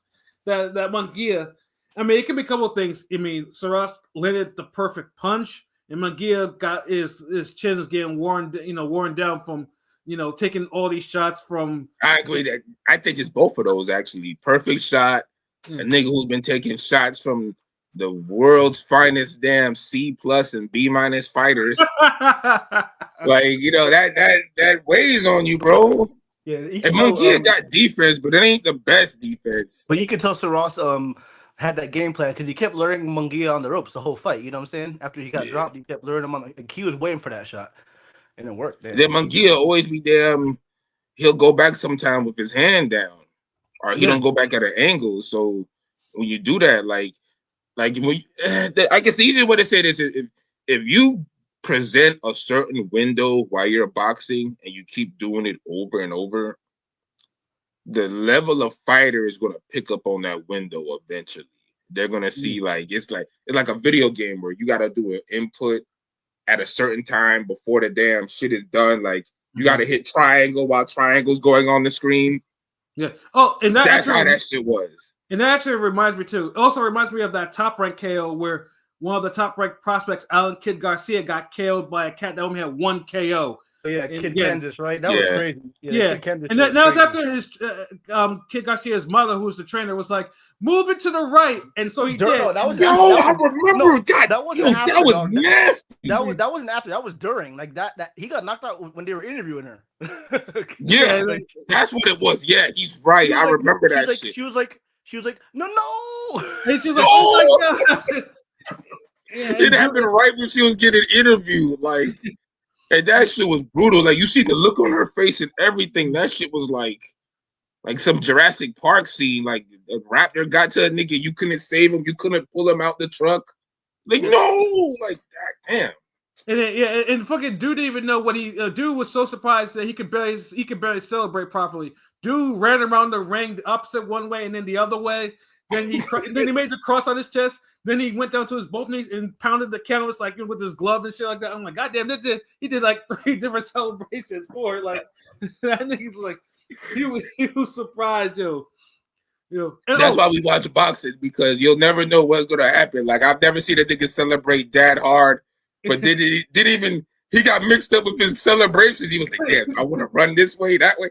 Fuck, are we gonna do push-ups, jumping jacks? Like, hold on. Oh, and then shout out Vladimir Hernandez for that nasty knockout on Pro Box too. Fuck yes. Yeah. Okay, I think I got that one on TikTok. Yeah, Vladimir Hernandez had a crazy KO. Yeah.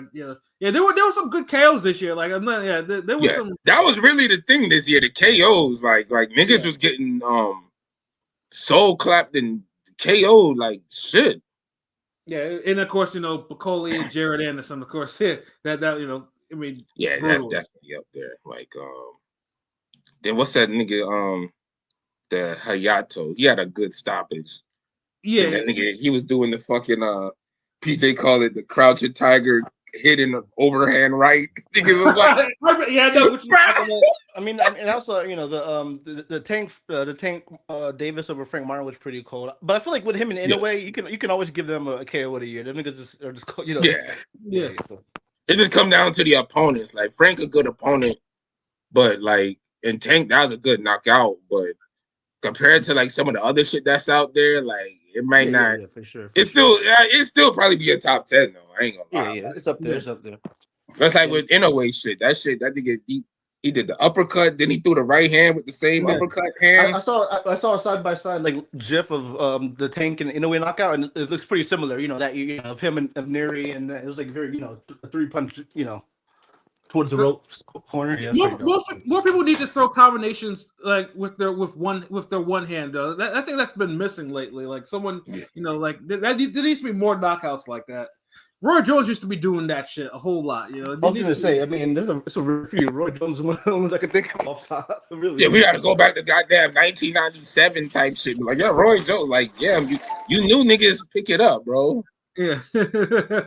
Damn, yeah, y'all want to be like, man, y'all keep talking about these old niggas. Then be the old niggas now. Rest in peace, Sweep. You would be pulling some shit like that, but it's rare. You don't see that. But hold on, real quick. Do y'all think it's a case of how niggas say Jordan was playing carpenters? So do you think the boxers back then was fighting competition like it is now? Oh yeah, for sure. What? Niggas stop. Then what competition now? These niggas ain't fighting like that. I feel like there was way more journeymen back in the day. No, I mean, hear me out. Like Julio Cesar Chavez and Duran, the guys with like over 100 fights. Yeah, they would take some. Yeah, the niggas fought really trash in between. This is the one thing y'all missing in context. The journeymen back then would legit be goddamn top 15, top 20 ranked contenders now. It's like the competition, like the niggas who didn't, but like the niggas like, I'll give you an example. A nigga like Obakar and David Tua, who never became champion back then, would legit be like on the pound for pound list now. Yeah. But I'm saying that's weird because boxing is the only sport like that. Because if you look at all other sports, everybody has evolved, and it's like Curry would drop 30 on Jerry West easy, nigga. But everybody knows that. But now you could never say that a new age boxer would take on y'all. Be like, nah, fuck that. You know what I'm saying? Because so many recipes have been lost, bro. You said it. Okay, I'll take it back. I remember we was talking about one of Regis Prograis fights, and we was talking about how he can't cut off the ring, and you said to yourself like, damn, like how these niggas don't be cutting off the ring when you be training us, you be having us cut off the ring, and we could stop this. And I'm like, man, like that's them niggas. I can't control what he do. The way boxing works is, it's like it's so many different things you could excel at and be wrong in and be flawed at, that you could still do shit to overcompensate for that. So you could be a nigga who's a world champion, a unified champion, and still have shitty footwork that's not synchronized with your top half of your body, like Amir Khan. You can have shit like, you could be a top level nigga and still can't fucking slip a jab. Like, whereas you could go into a gym and see a nigga been training 6 months, ain't never fought for a regional title, and he looks like he could goddamn spar with Tommy Hearns and shit. Like, that's how crazy and up and down boxing is, man. The random old nigga that's 75 years old is teaching some shit from fucking 1950s to some niggas who will probably never get a chance to fight professionally. It's basically how how basically the recipes are passed down, and so they're not passed down to the right people that can utilize them, and thus you get the loss of recipes, and that's why you see fighters that some of them are like lacking. Like even then, like I mentioned before, like if you look at Oscar De La Hoya training like that, Oscar looks textbook. Used to look textbook. Everything fundamentals perfect and shit like that. And then you see some of these niggas here, like you see a Deontay Wilder. Niggas over here doing spins like on some Wizard of Oz shit and shit like that. And you're like, wondering what the fuck is he doing, bro? Yeah, it's just like you can look at you can, all you have to do is just look at fighters how they used to train like 20 years ago. Yeah, and it's you just see more skill sets spread out. It wasn't so top heavy. You could watch a whole fucking. The sauce not getting passed down. The sauce is not getting passed down. You could watch the whole sport of boxing and be entertained and see skills at every level. Whereas now you're only really seeing skills when you start getting to the top 20. Well, back in the day, you could have Tuesday night fights, and a nigga who's like 0500 career got a basic decent jab. He got all the textbook shit. He just ain't got the intangibles with it. I remember too, like the best fighter I've ever seen train, like actual train, was fucking Louis Collazo. That one time I was like in the gym with him, and dude looked like a fucking world beater, like training and everything like that. Dude looked like I was like, God, and this is before he got worn out. This is like prime Louis Collazo type of shit. And I was thinking to myself, like, damn, he's like a B level, but dude looks like he's like he was. You see what I'm saying? And that's Louis Collazo. Like, who filled his spot like now? You see what I'm saying? It's like there's so many levels to this. Like these niggas, the journeyman ain't like the journeyman ain't even worth the club fighters now. Like and so on and so on. Like just like the champions now ain't really the caliber of the champions we had back then. Yeah, that's why that's why when we see people like Monster or Usyk or people like that, you give them props because their skill sets are like extraordinary. Like you can't. Yeah, like when you fought regular niggas back then, a regular nigga had like the decent skills and shit. It's different now. Like even with the shoulder roll, like so many niggas used to do the shoulder roll in the 80s, in the early 90s, in the 70s, because it was taught like a lot of people would deflect a punch with their shoulder. It was natural. Niggas ain't really primarily use it like Floyd or James Toney, but it was something that you would see get done. Like it was part of defense. Now you don't see it at all unless one person decides to do it, and then most people who decide to do it be looking ass. I mean, Monster was probably the highest level fighter that actually does it correctly. He did it in Fulton, the Fulton fight of all people. When he said, "Oh, Fulton's the slicker fighter," and then you see Monster do that shit. Like, fuck it, like nigga did that on purpose because he's like, well, you know, all y'all niggas who all that urban slick talk, like, let me show y'all I could do it too and beat his ass, like. Yeah, like that's the thing. Like, you don't even get enough fighters to challenge the multiple skill sets that people have. So a lot of niggas don't even have to do something extra. That's another thing too. Like, it's just the skill level of boxing is down, bro. Like, I mean, you can still get a brawl, whatever, but you like I said, like when it comes to the skills, though, like I said, it's just like that's like the separation between like someone who's a really good fighter and someone who's a really great fighter in this generation. Like, or it depends if if they're gonna get damaged down the line or they get damaged. Remember the one-dimensional boxers from back in the day, they were elite one-dimensional. The guys right now, well, it took another elite fighter to expose that one-dimensional guy. Whereas now, like a guy who's elite and he's one-dimensional, like a random nigga could give him his all. Yeah. You literally have a fucking Tevin Farmer fight. Like, come on. Could you see the Trinidad going life and death with fucking Tevin Farmer? Or his equivalent at 154? I'm just saying. It reminds me of the collie with niggas trying to tell me, like, man, Austin Trout and Felix Trinidad would be a good, like, what? You shitting me, nigga?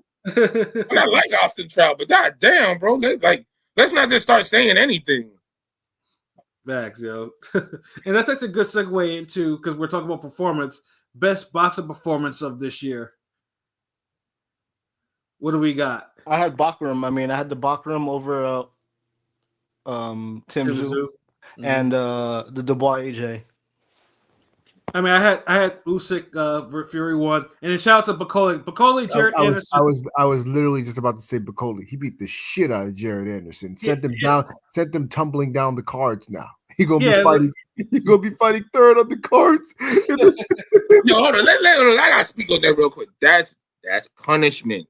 That's punishment because y'all seen how Abram ain't like this nigga taking the fight and how it was more so like, yeah, like we want to develop him, but this nigga Turkey done made this nigga skip the line and he got to the bag and but yeah, there's no way you punish this nigga and he fighting like, bro, like you're not gonna build up the next great American heavyweight by putting this nigga at the third like, bro, like come on, like y'all.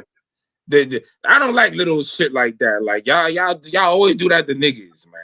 Like little shit like that. Little micro attacks. Yeah, but Bacoli, like I mean, before that fight, Bacoli was only known by hardcores, like anyone who would actually watch them fight or whatever. But now that one, like the memes I saw on IG, like the niggas are doing reaction videos on him, comparing him to George Foreman, and making like them. I have some of those reaction videos saying, and they're hilarious to listen to, and then basically to show all the nasty knockouts, particularly the one uppercut Bacoli threw that had this nigga's head looking like a fucking dreidel, spinning all over the fucking place, and this nigga damn near almost falls out of the ring on some Geese Howard shit. Like he's on the apron. Yeah, and he honestly did win performance because the thing is, like I could see the the Zoo joint, but Zoo just looked so fundamentally bad. Where it's like that's if you don't have your best performance against that type of Zoo, like what's happening? Like, right. Whereas at least Jared Anderson, he had a decent game plan and he was putting in work. Like it's not like he just came to lose. Like he was boxing. It wasn't enough. He couldn't sustain it either. Yeah, I mean his head movement was trash. He never had it, and it came to bite him in the ass. And Bacoli was timing him, was able to counter him hard over and over because again. he was over moving. It's like I like the fact that he was moving, but when you're moving, you still gotta have head movement. You just can't be moving for the sake of moving, like trying to get distance. Like, because if a nigga see that you're just moving your footwork, but your head is still on the line with certain attacks, it's like, all right. Okay. And that's why he got that's how he got blasted by them uppercuts. Blasted. Exactly. That and the straight rights that was like knocking him all over the fucking place. Yeah. And he made Bacoli earn it. Like he put hands on dude, but it got to the point at first you're like, okay. Mm-hmm. Then it slowly started getting to the point where you're like, it looked like it's a matter of time before Bacoli started getting to him, and then the matter of time happened. Yeah, like I know Jared Anderson was like fuck, but yeah, it was like if the referee didn't save him, like dude was gonna go to sleep at some point. That knockout was gonna be nasty. He lucky he didn't have the ref from the Zoo fight. That black nigga was damn. he was gonna let that dude die. He was letting Zoo. He was like, fuck this. Like we gonna have a conclusive fucking ending tonight. Like he was like he kept. It's like he see this nigga pop up. He was looking like Dave Chappelle and fucking Robin Hood Men in Tights. He's like, yo, watch my back. He's like yeah, your back got hit 5 times. He's like, nigga, what the fuck? Like, ref was just up there just looking the whole time. The corner had to throw in the towel. Yeah, it was like because even when dude had Zoo on the ropes, Zoo must have ate like 3 punches clean, like bow, bow, bow. And ref was still like, look like he could take 2 more. I don't want to preempt it, you know what I mean? like niggas is watching, like niggas, like he waiting to jump in for double dutch. I think it's like, hold on, like, rope skipping a little too fast. Damn, just shorten up on that. Like, hold on, like, too early. What were you saying, Rob? That shit was crazy, yo. No, I was just tagging along. But yeah, no, I mean, Usyk won. I guess people, if you want to call it, but yeah, Bacoli though, he like I said, he went viral off that. Like it's looking. I mean, everyone's still looking forward to his next fight, which is going to be F.A. Ajaba, and it's going to be on one of Turkey's cards. We just got to figure out which one. Ass fucking fight. Yeah, I can't wait for that fight. And then next superlative. Best boxing fuckery moment of the year. Whew, wow. So I was gonna say initially I was thinking of Paintgate, with the Michaela Mayer Ryan thing. That's definitely up there, That's up there. And I was also thinking, overall Jerron Ennis's perception in a year changing. But I actually went with the Ben Whitaker fuckery situation. Winning the over the rope shit, the over the rope. Oh yeah, the one where Ben Whitaker was probably getting hands put on him, and and he tumbled out there and he was talking about he couldn't continue. Bitch, you're not Kermit Cintron. Get your motherfucking ass in there and should have fought. I'm so glad you brought that name up because I was like, somebody better mention that name. We mentioned Whitaker, bro. Yeah. I was like, cause I mean, dude was pissing me off because you could tell dude went viral with that one combination he was throwing, like he was Sweet Pea or some shit like that. And then after that, he wasn't putting nobody away. And then he finally ran into someone that was quality, and he had all types of, and that bullshit wasn't working. Yeah, all that showboating is cool if you can eventually knock niggas out, but no one don't want to see feather dusters show. Yeah, how the fuck you go showboat for 10 rounds, nigga, and then lose on the cards? Or have some type of 115, 113 type of performance. Yeah, like, nigga, I'm gonna need you to stop shaking your hands and actually throw some hands. Nigga. Yeah, I hate that. See, when Roy Jones and Prince Nassim Ahmed used to showboat, they were already up 4 rounds. Yeah, and the fight was going to end in like the 6th or the 7th. Like, the motherfucker would have to be really tough. Roy Jones never came out showboating unless he was like, man, fuck this nigga. But he always came out standing straight up and down. Hamed would showboat on his way to knocking you out. Like, yeah. The showboat would come, and then right after he'd knock you out. Yeah, these other niggas be trying to showboat when the fight just started. The niggas got the energy all high and everything. Motherfuckers still trying to concentrate on the fucking fight. You'll get you could do your little bolo punch later, nigga. Chill. But my pick was obviously Clarissa Shields being Papoose side chick. That was something that came. Okay, yeah, I had that too. Yeah, that shit came out of fucking left field. I'm like, huh? And this is after Clarissa Shields has always had been talking like, oh, I'm so lonely. I don't got no nigga. Nigga got me. Like, fuck these niggas. I wish I could find a decent man. And all of a sudden, she's getting she's in like in the middle of she's this. A home record. Women always be talking like that. They be on some bullshit. That's why she's a home record. Yeah, no, and it's like it's like and the fuckery, even to this day, the battle raps and Easy the Block Captain, like he's looking like a goddamn. Hey, what that nigga said? Hey, does Remy love me? This bitch so fuck up. Yes. He's like, and that's the punchline. I'm like, that's crazy. That happened. Yes, he literally said. He was still getting murdered too. Yo, Papoose needs to A-Town stomp this nigga somewhere. Yo, this is crazy. I mean, this nigga was talking about it like, yeah, like niggas say I got on stage in front of people. Nah, that's crazy. That's crazy. I mean, allegedly Papoose already put hands on them, but I guess he needs more hands put on them. If you get hands put on you and you get beat up and then you get even more disrespectful, what happens next?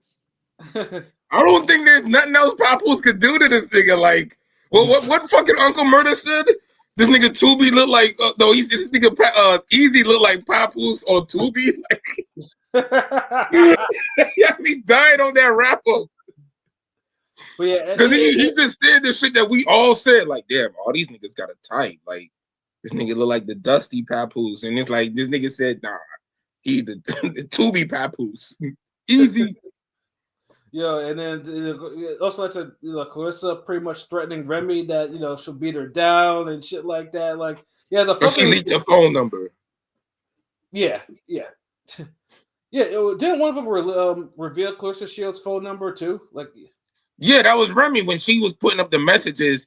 She put Clarissa Shields' whole phone number out when she did it. So it's like, god damn. Yeah, that was so unexpected. I didn't even think, it was just like... She said she'll fight her for free off of that. Like, she ain't got to get paid to fight Remy. And she'll swing on her for that. I'm like, damn. Yeah, and then, of course, obviously, Tim Zoo's year has pretty much been fuckery. We've obviously that's been mentioned plenty of times out here already. Yeah. It's just a total accumulation of it. It's like, it's not one instant. Haney and Ennis deserve a mention because they're, the perception, especially for Ennis, changed. He was the boogeyman, and now people think he's food. Kinda. I'm just saying, kinda. And I wouldn't say that's fuckery though. It's just Yeah. If you want to say the most disappointing fighter of the year, that might be Boots. That's fine. That's fair. Yeah. Because the fuck is Ennis. Now had Ennis actually got knocked down by Karen or whatever, or even Avanasian, I'd put up there. But he struggled with Karen, but he won the fight. But yeah, no, he didn't do anything kind of fuckery or anything like that. Other than people are just irritated with him right now.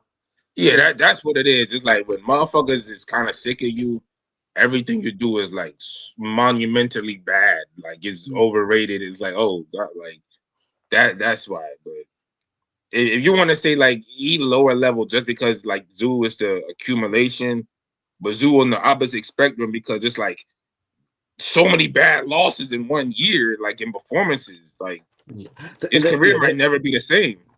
I mean, the Haney Ryan situation was fuckery to the point where I was like, "Come on, stop it already!" I don't mute. That was my vote because the fuckery got to a point where we was begging for it to stop.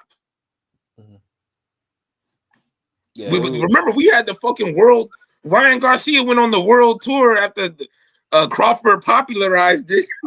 Yeah, world tour. Well, every fucking Twitter space possible, and ran his fuck box, and is like it is always like, and even while found guilty of cheating with the damn the Austerian shit, Austerian, yeah, shit, like yeah, and the think pieces that came out of that bullshit too. Oh my goodness! But nah, I gotta mention the Berlanga fuckery of him doing a victory lap when he lost. Yeah, dude, at least Ryan Garcia could say, "Yeah, I dropped Haney 3 times. I knocked him down." Like at least he could say that, even though it's a no contest. Berlanga can't even say shit at all, and just he out there kissing babies and shaking hands and taking pictures. Like what the fuck, bro? You lost. Yeah, wearing new furs and having fucking new jewelry and shit like that because he got paid. He got his millions from that fight. For nigga, you better go around and be a spokesperson for Canelo or something.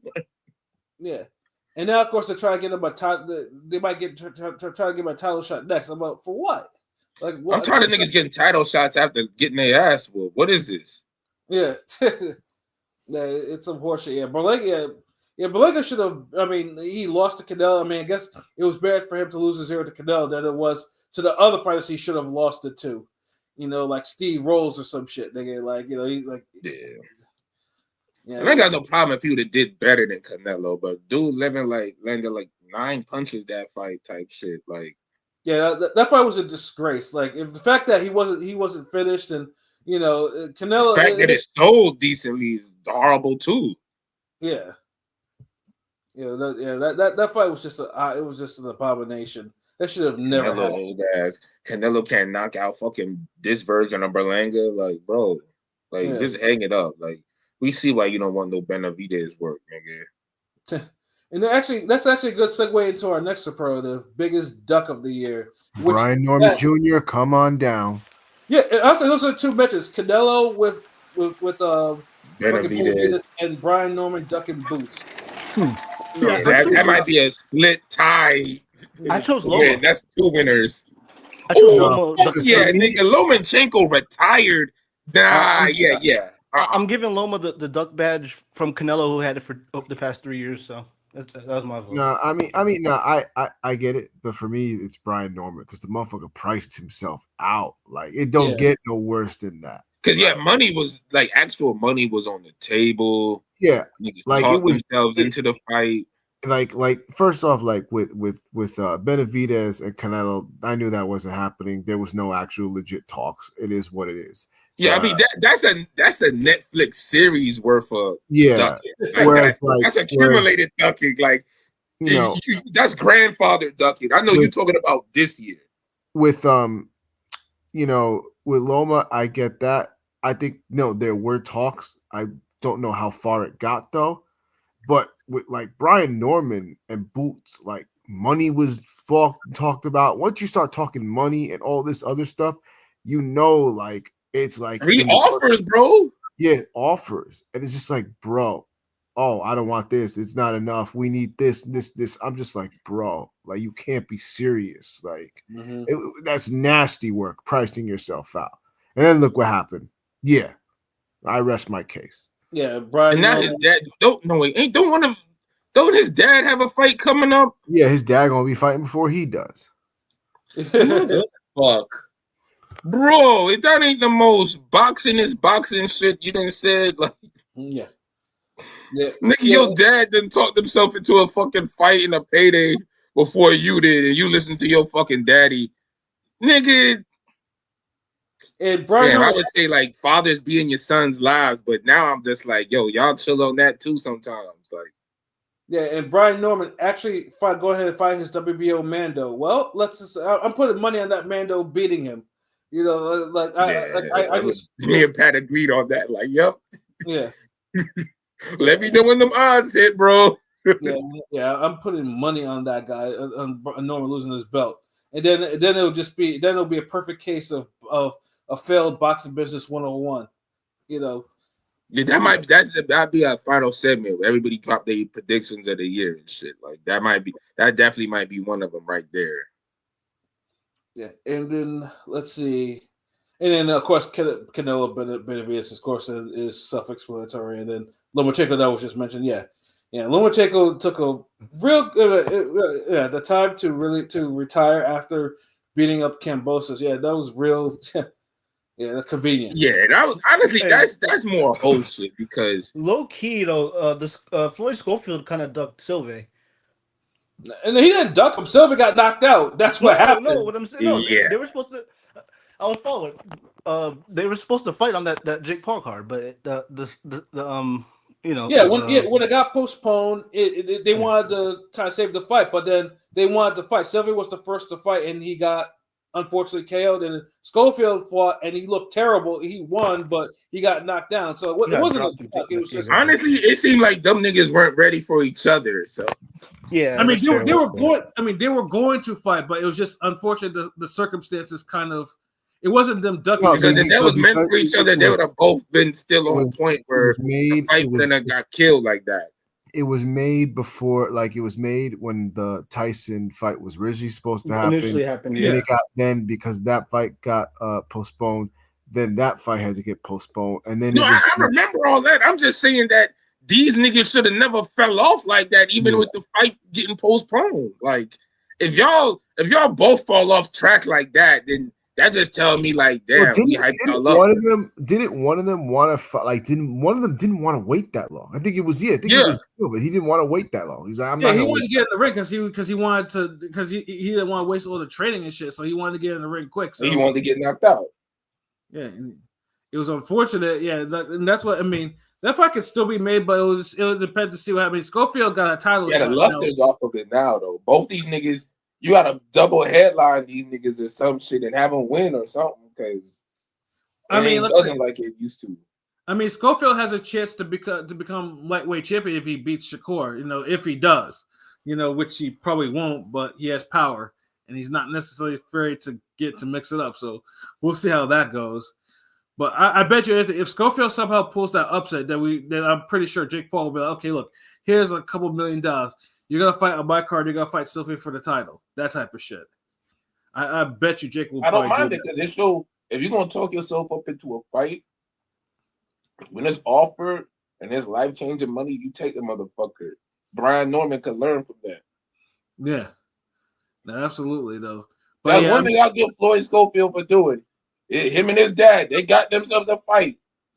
Yeah, they did. Now just win that motherfucker.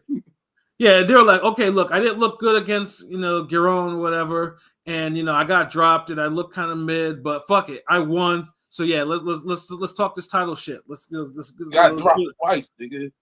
Yeah, like closed mouths. Stool had dropped them too. Yeah, closed mouths don't get fed. So you got to respect that. So, but we'll see if that little risk pays off. And then the last superlative, the Get Off My TV award needs to retire. I'm sorry, he was fun in his prime, but All juggernauts must come to an end. Sorry, Joyce. You gotta go.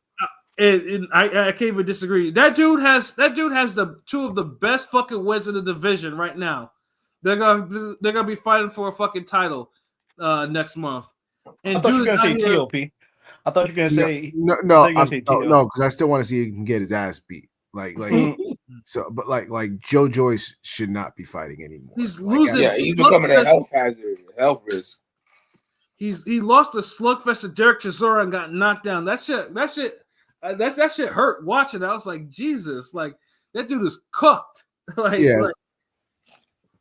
Basically, this is one of those for your own sake. Like, yeah, it's not even making jokes type shit. It's like, yo, bro, like, yeah, you had it, but you ain't got it no more, man. Kind of just like we don't want to see you get beat up and look any worse, bro. Yeah, you made your money. You know what I'm saying? You had a good career.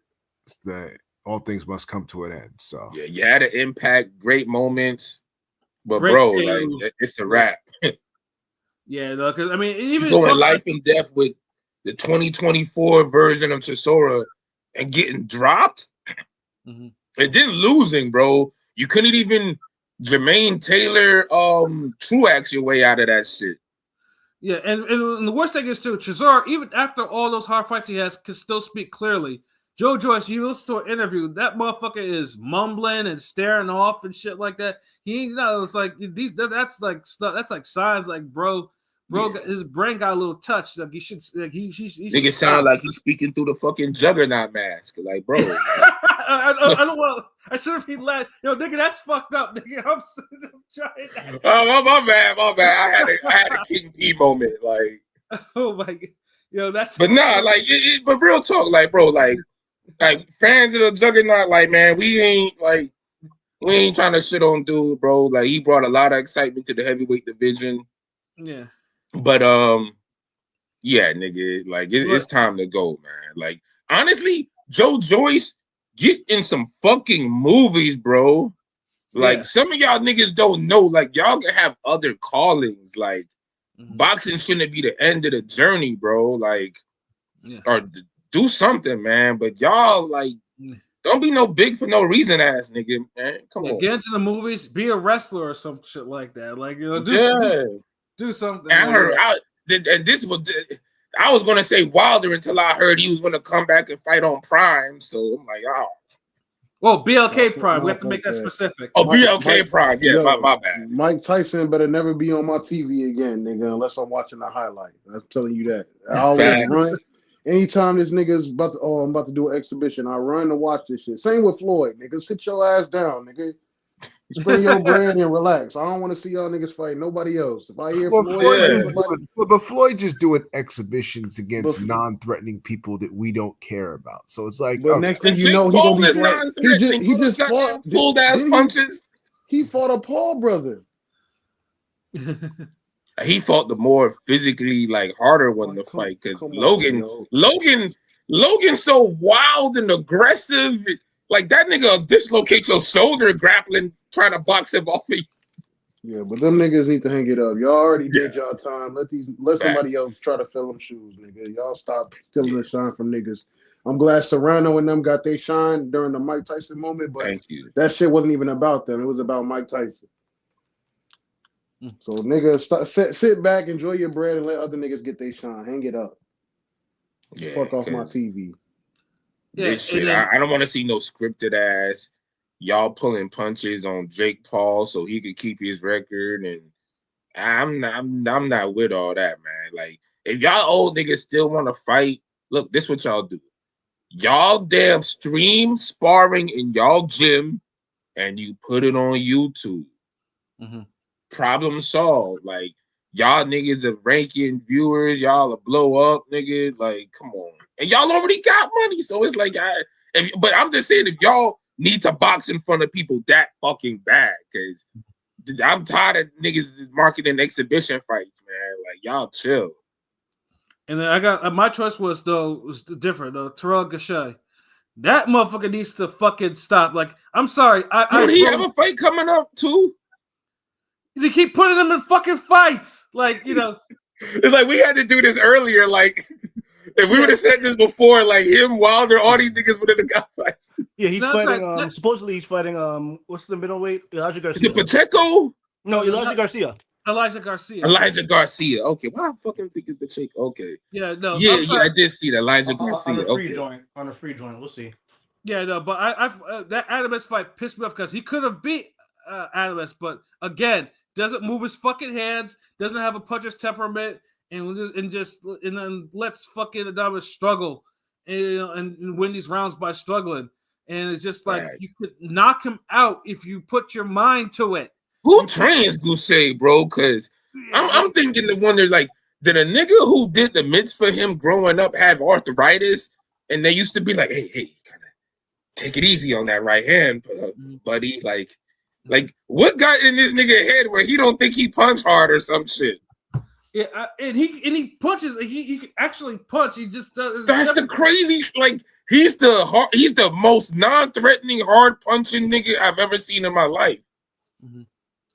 Yeah, I just don't know what went wrong. Like it seemed like all his fights, like dude could have had all these fucking wins.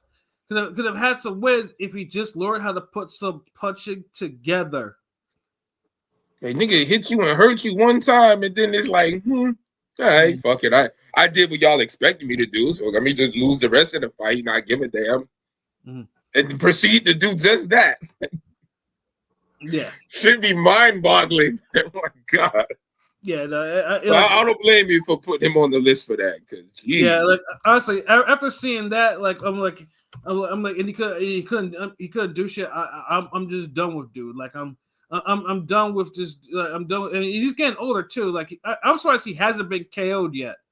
I mean, but then the nigga got a chin, bro. Like motherfuckers do hit him, and his defense ain't bad. Like he keep his hands up for the, for the most part. Like you're right. Yeah, I mean, I know he gave Zoo he gave Tim Zoo a hard fight. Doms was a struggle fight. I mean, he was hurting Lubin at the end, but he wouldn't follow up on it. Laura's the only person that actually really beat his ass, and that was boring to watch. And he didn't even beat it. He outboxed Goucher because Goucher hurt him, I think, in the 7th and the 8th, or it was the 4th and the 7th, and Laura went back on his fucking bicycle, like Goucher could have tracked him down like Angulo did, and we would have seen a great fight. Mm-hmm. But this nigga didn't. And then, of course, the Trout fight too, which was a 2019 fight, and that was a fight where that was a good fight for Goucher standards, actually. Yeah, it was though, because I guess it was 2019 got that effect though. Yeah, and he got a draw. This nigga have a decent fight. Yeah, and he got a draw in that fight because he didn't do enough. Although he was hurting him, but he didn't do enough to get the nod. It was one of them fights, but yeah, it was a little bit high level for him though. I need to see him off my TV. Like no more fights. Like get out of here.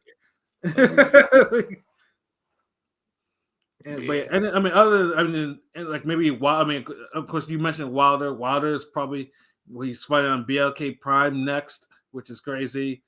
Oscar Valdez is finished. Like he needs to he needs. Yeah, you're right about him. He needs to. Yeah. Mm-hmm. Yeah, Valdez is if Oscar Valdez continues, he's going to get it's not going to end up nice. Like it's gonna be super ugly. Too many hard fights. Too many hard fights. Let's see who else. That's why the Lomachenko shit look bad because it's like, it's one thing if you would have damn struggled with Kambosos, but you didn't. Like you beat the shit out of Kambosos. You stopped him. It's like you're going out on a high note, but it's like a high note or go for the biggest fight that you could have ever possibly made in your career. The fight that you've always wanted and people always wanted to see. And that's when you bow out. Like I honestly felt like he was scared of Tank.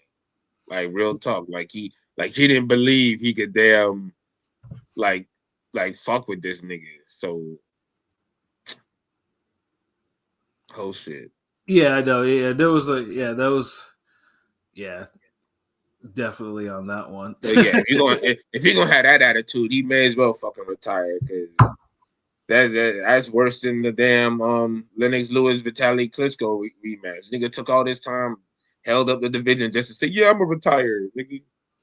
Then come to find out he only retired because his wife was gonna leave him if he kept boxing. Like, what the fuck, nigga? That's some whole ass shit, bro. And then and honestly, Kambosos should be on that list too, but I don't know he what should be on that list, but Eddie Hearn and then reuse this nigga like he Kiko Martinez. Yeah. I just don't see him getting another big win like Kiko did though. Mm-hmm. Yeah, he's gonna get his ass whooped at 140, whatever the fucking fight what they play. Hitchens won't do it. Mm. Yeah, there's not. He'll fight him, but he ain't gonna whoop his ass. It'll just be that same boring bullshit. Right. Yeah, he'll look like a damn great value version of fucking Haney Kambosos 1. Yo, facts. And I don't think I want to see a lesser performance than that. Yeah, though, yeah. I mean, there are definitely some more fights out there, but yeah, the ones we just mentioned, those are the ones that need to probably stop. But they're still getting main event slots and shit. That's why, like, if you were some like D card level nigga, some opening, like we would have been saying, we wouldn't even notice it that much. Yeah. So yeah, I mean, if we. Yeah, there's just so many fucking fighters out there that absolutely do need to stop. But yeah, Kambosos is like if he gets his ass whooped one more time, then yeah, someone needs to pull his ass off TV. Like that enough is enough. Like Danny Garcia needs to make it official too. Yeah, absolutely. Like you're getting KO'd by an old ass 59-year-old Laura. Like, come on, bro, get out. Yeah, then it's not even the cleanest. It's one of those. This is the hardest punch I'm willing to take to leave out of this fight. And yeah. Hey, what up? Happy New Year, okay? So salute. Yeah, like a lot of these niggas, man, like shit. Broner, another one need to retire. Yeah, I mean, I'm sorry, like if you're getting knocked up, I mean, losing to Blair Cobbs is one thing, but when you're out here losing your teeth and shit like that, and you're getting dropped hard by Blair Cobb, bro. Yeah. Tooth knocked the fuck out, not knocked out where it's like, oh, movie shit. Like, oh, like, bow, that's just going out like nigga. And then you have this nigga's own family members talking about when Broner's talking that comeback shit. It's like, yeah, like you should retire. Like this nigga tell him to sit his ass down. Like, yeah. And funny things too is like Broner is what, 30, was it 30, 35, 36? What is he now? 30, because he looks older than his age now. Like, whatever he gives the real definition. Yeah, of he's about 34, 30. 35. He's about he's roughly he's 35. 30. That nigga look every bit of 35 too. The nigga looks like opposite 53, nigga. no, but I feel like even though that nigga look older than me. Like, even though that was like a family member, that was kind of fucked up. Like the way she was talking. Yeah. I mean, that's a tough love. Like he doesn't need, because it's clear that he's not. But then it's like I ain't gonna put that on no video for niggas though. Like, come on. Yeah. And I mean, I know Broner says he wants to fight, he wants to become champion again, and he contacted. I forgot who he contacted again to train him. But it's just like it is done for. Yeah, do it talking about for Mike Stafford, and I'm like, damn. Yeah, I'm like, it's done for him. Like he shouldn't like. I mean, Broner's at least though. I mean, his defense was always he was so hyper defensive, so he didn't take a lot of clean shots. But when you're taking clean shots from Blair Cobb, it might be time for you to kind of like bow out of the sport while you still can. Like, but and the thing is too, what hurts Broner and why his comeback will truly never be successful, even though I've always rooted for him to come back because he's great for the sport of boxing. It's just he can't live the disciplined life it takes to operate at this level. Like he can't even live it. He can't even semi-live it. Like when I mean, no, you can't say that because when he was in his prime, he was doing the same shit he's doing now. Yeah, but when you're young, but it's even worse because the thing is, at least in his prime, he would end up being at the gym just to even work out a little bit, bullshit workout. You could tell this nigga is so far removed from any training, and he only thinks about training when he needs money or he's trying to get a fight. Where if you're gonna be a world-class boxer, like you gotta be training some type of routine way every week. Yeah, if you ain't got no fight come up, he's still supposed to be training So you damn three think times a week. so you think all boxers, not all, maybe most elite boxers train every day or pretty much all year round? Yes. Yeah. Nigga, dude, you know me, nigga. I train fucking 4, 5, 6 times out the fucking week. Like, nigga, goddamn, like, no, these motherfuckers, there's no way I should be training more than these niggas. Year round? Come on, bro. and the thing with Broner is That's the reason recipes ain't getting ain't getting passed along, because motherfuckers ain't staying in the gym long enough. And the thing with Broner though too, like you can like when he was doing that shit when he was younger. I mean, obviously he's young. You're physically younger. Your metabolism. Like Broner used to be before. Used to be on tour and eating all this bullshit. But he'd go run a couple weeks. Yeah, but he'd go run a couple of weeks in the gym and he'd lose the weight. That's the youth. That's the metabolism. Yeah. He's not doing that at 35. He can't do that at 35. Like, and the thing is, he's not even attempting to do it at 35. He's like nowhere near. You could tell, like, just like with Tank. Tank made an adjustment. He used to be on that Broner shit too. mm-hmm. And you seen how Tank face would look chubby, and he never but now you could tell Tank stays training throughout the year. He doesn't blow up like that. Like, Tank looked like he walk around at maybe 140, 135. He looked like he walk around the weight he fight at. Whereas this nigga used to walk around looking like a Cabbage Patch doll with Mickey Mouse hands. Yeah, looking like the fucking Garbage Pail Kids and shit. Yeah, like, and Pat, no, I mean, old nigga. Yeah. The fellow old nigga like me, guy. I mean, come on. You know, but yeah, that's how he used to look, man. Ever since the I think was it the LSC?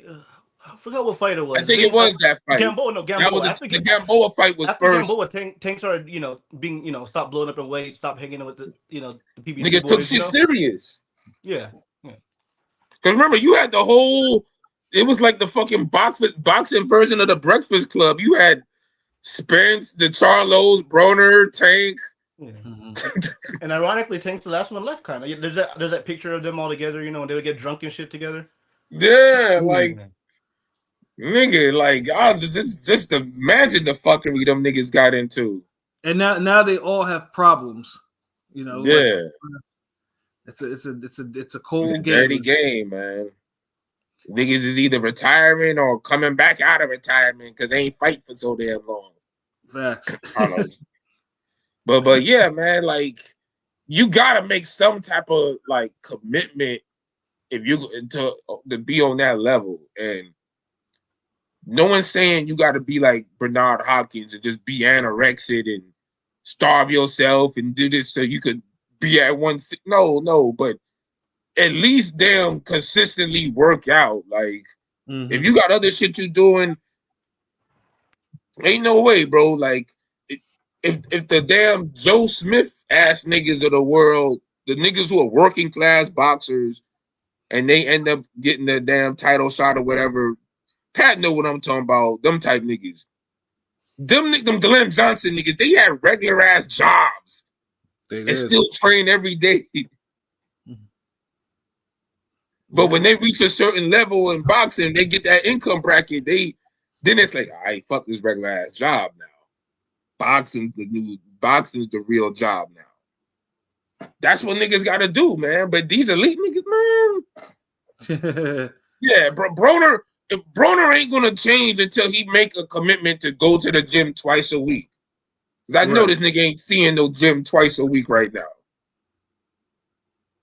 Like, he don't even have to train the first 2 weeks he go to the gym. Just be in that motherfucker.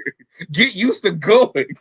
Yeah, no, that nigga's eating candy. Like, I mean, the thing is, though, if Broner comes back, I mean, 140 right now is to the point where he can get hurt at 140. He can't make no fucking 140. It's going to be some Broner weight. The 145, 144 shit he be doing. Yeah, Broner's probably fucked right now because any division he comes back with, he's liable to catch a beating. Yeah, it's done. Like I say, it ain't gonna fucking these damn these midlife boxer crisis comebacks he's trying to do sporadically ain't gonna work until he commits to damn training the whole year and eating right, drinking less, smoking less, doing all the other shit like less, and and all that shit maintain training. Because if he win a fight, niggas will be like, oh, let's get him for another one. That's the fucking thank you. That's what I'm talking like, and that's the thing. Like, that's what makes it bad because if he just said fuck it, give myself 1 year, I could change everything. If he just committed himself to training for 1 year and taking it serious, he would get himself out of this mess. But he can't seem to do it because, like you said, if he was to win that one fight and look good, like look impressive, show little flashes, he would earn him a better fight or a bigger fight, and then that's the one he would end up losing or whatnot. Facts. But he would get there, and it would be better for everybody. But he can't seem to get there no more. Like he used to be able to do that with the Theo Fanes and Khalibs and all them niggas. But he can't do that no more. Yeah. And it's probably because he's training less and he increased the fuckery. Yeah. Like he needed to change when Tank changed. And he was the big bro. You can't have a little bro fucking be the influence. But even then, even if the little bro is the one that gets the spark and be the influence, you got to be the older bro and have the wisdom to be like, hey, this young nigga, this little nigga, he doing it right. Like, fuck it. Like, I'm going to take his lead. Like, I'm going to follow his lead right now, get myself out of this. And he didn't do it. And you see where Tank at and you see where Broner at. Exactly. It's a cold fucking game, though. Cold game. And Broner's made paydays, bro. He's made money. So I don't want niggas to feel sorry for this nigga or nothing. He's had ample opportunities. He's got in the pay-per-view fights. He's had high-profile fights. What's there to feel sorry about? Nah, because some niggas, when the lady was clowning him in the video, some people was like, "Oh shit, damn, blah, blah, blah, blah, blah." And it's like, I get it, but like, man, like, what can you say? Like, man, should it be? It's just like when people be whooping their kids and they be uploading it. It don't be no random shit. Like they really upload it. Like, I got good angles and everything. Upload. It ain't just no random. Like your little sister watching her brother or her older sister get whooped, and she's like, I got your ass, like some crazy shit. Nah, like, so that's why it's like it looked bad, but like, nigga, you ain't gonna take this shit serious. Like, we can't take you serious. Come on. Facts. Like, nigga, I'm a Broner fan. Nigga, that Broner Pacquiao song me and Rome did, that shit still fire. I haven't heard it in a minute, but that shit get me hyped. That beat hard, like, but nah, nigga, like, you dropped the ball, Pacquiao beat your ass. Like, yeah, pretty much. And you know what I mean? Like, damn. And Broner hasn't taken shit. And Broner, I think that was the last time he actually took anything even remotely serious. But after that, it was, struggle. Yeah, that was his last chance. That's when Pacquiao went on the Urban Tour. And that was it. Cold game. But, we have one more segment on there. Everyone has to make two predictions for 2025. So, LB, since I'm last, nigga. Nah, y'all go first on this. All right, King P, what are your two predictions for the year? I think that we see at least 3 undefeated fighters lose their O. Oh, damn. Yeah. There's somebody writing these down. So 3. I'm not saying which ones, but we're gonna lose 3 O's. Damn. Oh. Do you have another prediction? I also think that we will see. I think this will be the year of the threes. I think we will see at least 3 fighters retire next year. This will be their last year. So, and I think one of them is Spence. I think Spence is done after this year. And I think one of the Charlos is done after this year. Damn, Houston, we have a problem. So maybe another fighter, but like I said, I just think that we're gonna see some fighters retire. So Yeah, my two predictions. I got Tank retiring, and I also have Jake Paul not making another fight next year because Is that wishful thinking or the prediction? it's nothing else for him to do. Like how much bigger can he get? Like we kept saying, how much bigger can he get? Mike Tyson is it. Like no, he there's wants no to other become there's no champion. other mean fighter that he can fight. He wants to become champion, and the KSI fight is always out there. The Tommy Fury rematch. He'll always. He's like Herc from The Wire. Like he always gonna find himself still in there. Like if you want to. But I don't think it gets made next year. So you don't think he'll be active at all? No fights. No Jake Paul. Oh damn. Oh, he does. Well, I think Jake Paul likes boxing too much to not fight the whole year. I mean, he'll step away once the jig is up, because yeah. But I think he still got more juice for that. Like pause. Like. Mm-hmm. Pilot, what about you? I think we get Tank versus Shakur. I'm being more wishful thinking. And I think we'll get a unification in the welterweight division. Okay. I mean, the welterweight, I can see that one, but yeah, Tank versus the boots Danny on this is popping up. I think we'll get a unification at 147. I mean, I will say this though. I mean, if Tank and Lamont Roach goes through, and the shit is not happening, yeah, people are gonna be screaming for that Tank Shakur fight. Yeah, that's for damn sure. I mean, mine is basically I think Canelo will actually get officially dropped for the first time this year. It's only a matter of time, and then Denzel Bentley will be middleweight champion this year. Yes. Yeah, that's two good ones. I can see actually that you had like two good realistic ones. Mm-hmm.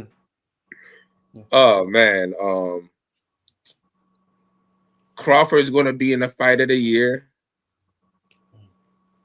Yeah, right. Yeah, I don't know who, but it's going to be a fight of the year.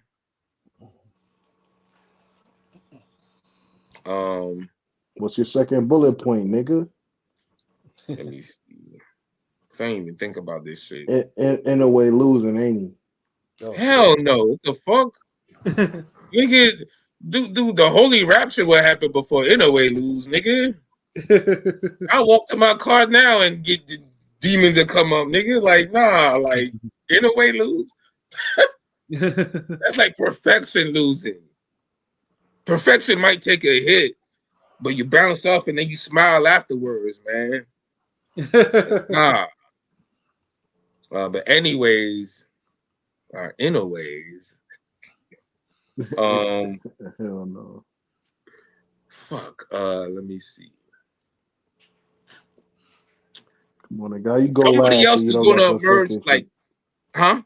I said, how you go last and you don't know, nigga? Nah, because there's so many predictions I could make. Crawford being a fight of the year is like one I could see happening. Like whoever it is just gonna end up being a good fight, like a fight where we're just not expected to see him in.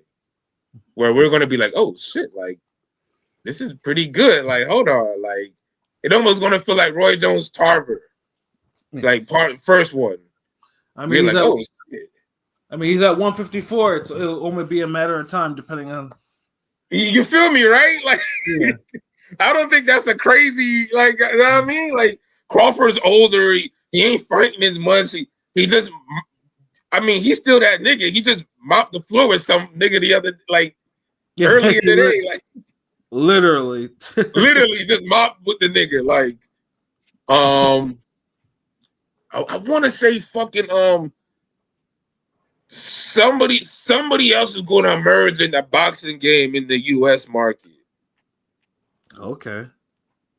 Like that one's more of a business prediction in boxing. Like last year, 2024, we only had maybe two big events maybe 3 in America, and they all went viral, but only 2 of them really made an impact, and that was Haney and the Tyson Jake Paul. Like the Crawford joint was cool, but it was hit or miss with some shit. But Cole did go viral, so I just feel like someone's looking at that and they're like, "Yo, I don't know who's gonna come, where's it gonna come from, or it might just even be." The ring shit, the ring spinoff shit that Turkey trying to do, that might just hit. He might really own up to his promise and really fund that with some great fights in America. But who knows? But I just know there's gonna be more fights, more bigger fights in America this year because somebody's looking at it like this a make or break year. Because if niggas don't start breaking even and making money and keeping boxing in America this year, right now, then it's gonna just not. It's just gonna just go to that whole Riyadh season shit. It's just gonna diminish. Like, so I think something's gonna shake in America this year with some boxing. Like, I don't think we'll see no bullshit. Eyes wide shut, Alicia Baumgartner fights or anything. It'll be something else. That was a boxing fuckery moment right there too, nigga. Like, that was some random boxing fuckery. That's an honorable mention. Yeah, facts. And obviously with this year too, the fact that Top Rank might actually be the last of boxing to leave network TV.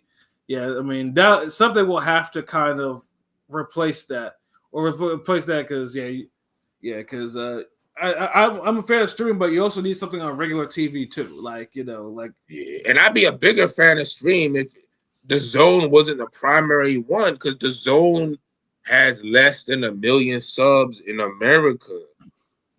And you can't fucking like put boxing on a big world level, national level, if you don't have enough subs to do that in the first place. But also the business part, their Prime and Netflix have to be willing to pay for boxing, not just for little events here or there. Boxing has to get its shit together and present the right fights and opportunities to goddamn Netflix and Prime and all these niggas. Like Showtime had it right with the fucking what's the Saturday you just buy the best fight for that month and you have it on the first Saturday of the month, and every month you put money toward that fucking fight. But the fortunate thing was niggas didn't want to watch those fights. They wanted to watch the big fights. It was hit or miss because sometimes they would have the bigger name fights and sometimes they couldn't get they get a Marcelino Freitas versus Arthur Gregorian or whatever the fuck. But you get one of those that was still a title fight, but I'm just, every Saturday ain't gonna be goddamn Castillo Corrales, nigga, damn. But yeah, I mean, because like 2025, because boxing will be very strange if no boxing is on network TV, because it's gonna be like I had to show my father how to actually get the Zone and all that shit and stuff like that, and I'm like, you have to, and of course show my mom when we try to watch football, like, hey, Prime Video, this is where you go watch, where you gotta watch Ravens and Steelers and shit like that. Like it's a new world out there. Like you gotta keep certain things, especially a playoff game on on network TV if you want people to watch the shit. You know what I'm saying? So yeah. That's just. I mean, I just hope that, like I said, I hope that prediction more than anything does come. Like, something has to kind of replace it, or at least kind of or make it at least like a lateral move or some shit like that. Like, okay, we don't have any more ESPN. Fine, this network, whoever's putting some money into it, and we'll get some fights in there. So get some constant fights. So at least they can be built up on TV. Else boxing's gonna get weird quick. Yeah, niggas gonna be hyping up pro box cards like they damn HBO championship boxing, nigga. Like that's gonna be the next step. Niggas gonna start really appreciating the smaller market cards. Which I don't mind. Like, I mean, the small cards. No, I don't mind them either. But you gotta have balance. You can't just have nothing but those, and then you don't have the superstar fights in your country. Like, and then what's niggas gonna do is they're gonna elevate those mid card niggas to the superstars. the goddamn Trevor McCumbies is going to be the damn God forbid the that. names. God but, forbid. but that's what would happen though. Yeah. That's like if you remove all the damn the if you took one NBA star away from every NBA team, the next niggas would have to be the stars and shit. True. on some Penguin shit, like oh, that nigga never gave you the chance. Mm-hmm. Next, what you see, boom, all the niggas got clapped, like boom. Like that's what would happen. Look what happened with the YouTubers and shit. Like boxing wasn't having enough big fights fast enough. Jake Paul and all these other niggas emerged, and then you're like, the fuck? Yeah, now it's a whole Gilly cards be making noise, nigga. Like, come on, them shits be like circus shit. Yeah, boxing. Boxing is straight. It's evolving in a way. It's where it's like now it's all these new ideas and see now which ones are gonna really stick. The ones that's actually gonna try to push boxing forward. Facts. Yeah. But yeah, I think that's our show. That's 2024. On that show, it was an interesting year. A lot of changes. A lot of different things in there. Because we named off a lot of different shit in those superlatives. What I'm saying? So well, hopefully in 2025 when we do superlatives again, then there'll be more fight based. I say, I mean, like a lot of fight based. Like you have a lot of fight choices on some 2019 shit. Yeah, because this year was just KOs and fuckery, which is cool, but you can't like live off of KOs and fuckery. You need a little more substance in there too. You need big fights. You need more big events. More other shit. You need more round of the years, more fight of the years. KOs and fuckery is still good though. Yeah, it will always take that. But you need the big picture, everything. Yeah, like I go to the cookout, like the hot dogs is cool, the burgers are cool, but motherfucker, where the chicken at? Where the ribs at, nigga? Like where the steak? Like I mean, they kind of deal with the bullshit here, man. We need the jerk chicken, the jerk pork. I want this regular hot dog, regular hot dog. So that's what I'm saying. Like that's what boxing see. See, the hamburger and the damn hot dog are like the basics. They're like the KOs and fuckery. That's like it's like the bread and butter, but you need more, nigga. Like boxing, I need boxing to reflect how ring gang is. Just has so much diversity, so much quality. It's worldwide. It's appeal, universal appeal. It's surprises. It's running jokes. Like that's what I want to see boxing be, man. Then life could imitate art, nigga. Bars. Straight up. Though. Nate Robinson made Paul famous. Yeah, he did. Yeah, it's silly. Yeah, he did. Oh man, but yeah, no. Does anyone have any final thoughts before we get up out of there? Because I know I need to go to bed. Oh so yeah, real quick. I'm gonna see what's good with my nigga AV. See if I could get him here Thursday. Might do something a little interesting where we have a little part of it as a music show, maybe a quick battle between two people or a quick little gauntlet or something, and then we do a little interview. But I don't know as yet. I gotta verify. If not, we'll probably just do some type of gauntlet or some shit. But because I know, shout outs to Rob if he's still in here, because I know he did suggest a music show. So Ring Gang deliver, nigga. We listen when motherfuckers be like, yo, I want them niggas to do R&B. I want them to do that. And here it is. So yeah, we might do a music show or both. So that's what it is. Check out the little animation boxing clip I dropped today on Twitter. See if I can put it on YouTube later. Shout out to Prolific and Clanarchy for the help. Sample Kings Forever coming soon. And a little preview, a little intro, little jab, little animation looking fluid, nigga. Jab looking like motherfucking Joe Joyce in that bitch, but just faster, nigga. And then also too, I mean, we'll try to get obviously a playoff show because the playoffs start on Saturday. Oh yeah. You know what I'm saying? The football niggas, where we talk about how the Bears You know, they fucked up my parlay with actually winning that bullshit ass game. You know what I'm saying? We have to start the next year off right. Yeah. You You know, what I'm saying? I mean, it wasn't the money that P was going to. Actually, it fucking was. Actually, she was. Yeah, mine was like 31,000 was the payout. Nigga, Good like, God.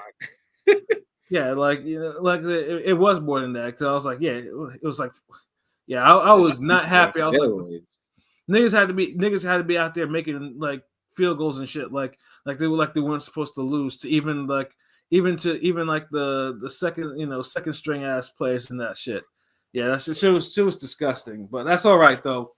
We're gonna get rid of them Packers in wild card. You know, shout out to my Eagles, man. We number one. So, and shout out to the Rams too. Resilient ass fucking team.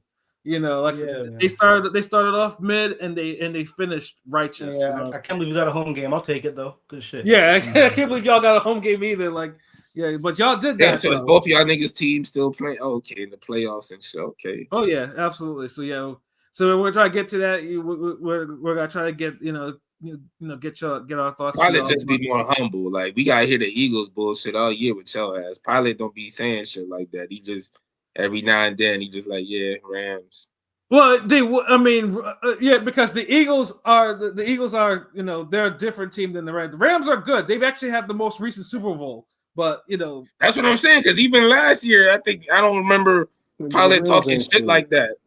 I don't think the Rams made the playoffs, or if I'm not mistaken. I don't think they did. No, they did. That nigga ain't he been here with us for 3 years now or something, or at least like I don't just remember him just popping shit like yo has do with these damn with the Rams. No, because they haven't never been good, nigga, since St. Louis. They was in St. Louis. They had to move the team, nigga. That shit was so trash.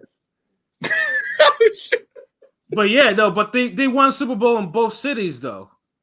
Oh, damn! And that's recent. Damn. Yeah, they won a Super Bowl in what 2019. I just thought about we're the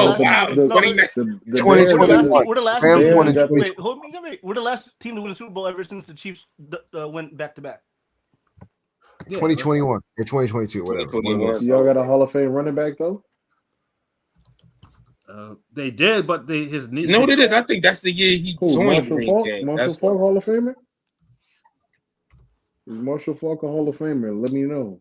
Yeah, of course he is. Oh yeah, the fuck. Okay. No, hold on. Before we go, let me pop my shit real quick. The Rams have the best lineage of running backs in history, which is true. He's not lying. That's a fact. We had Dickerson, Bettis.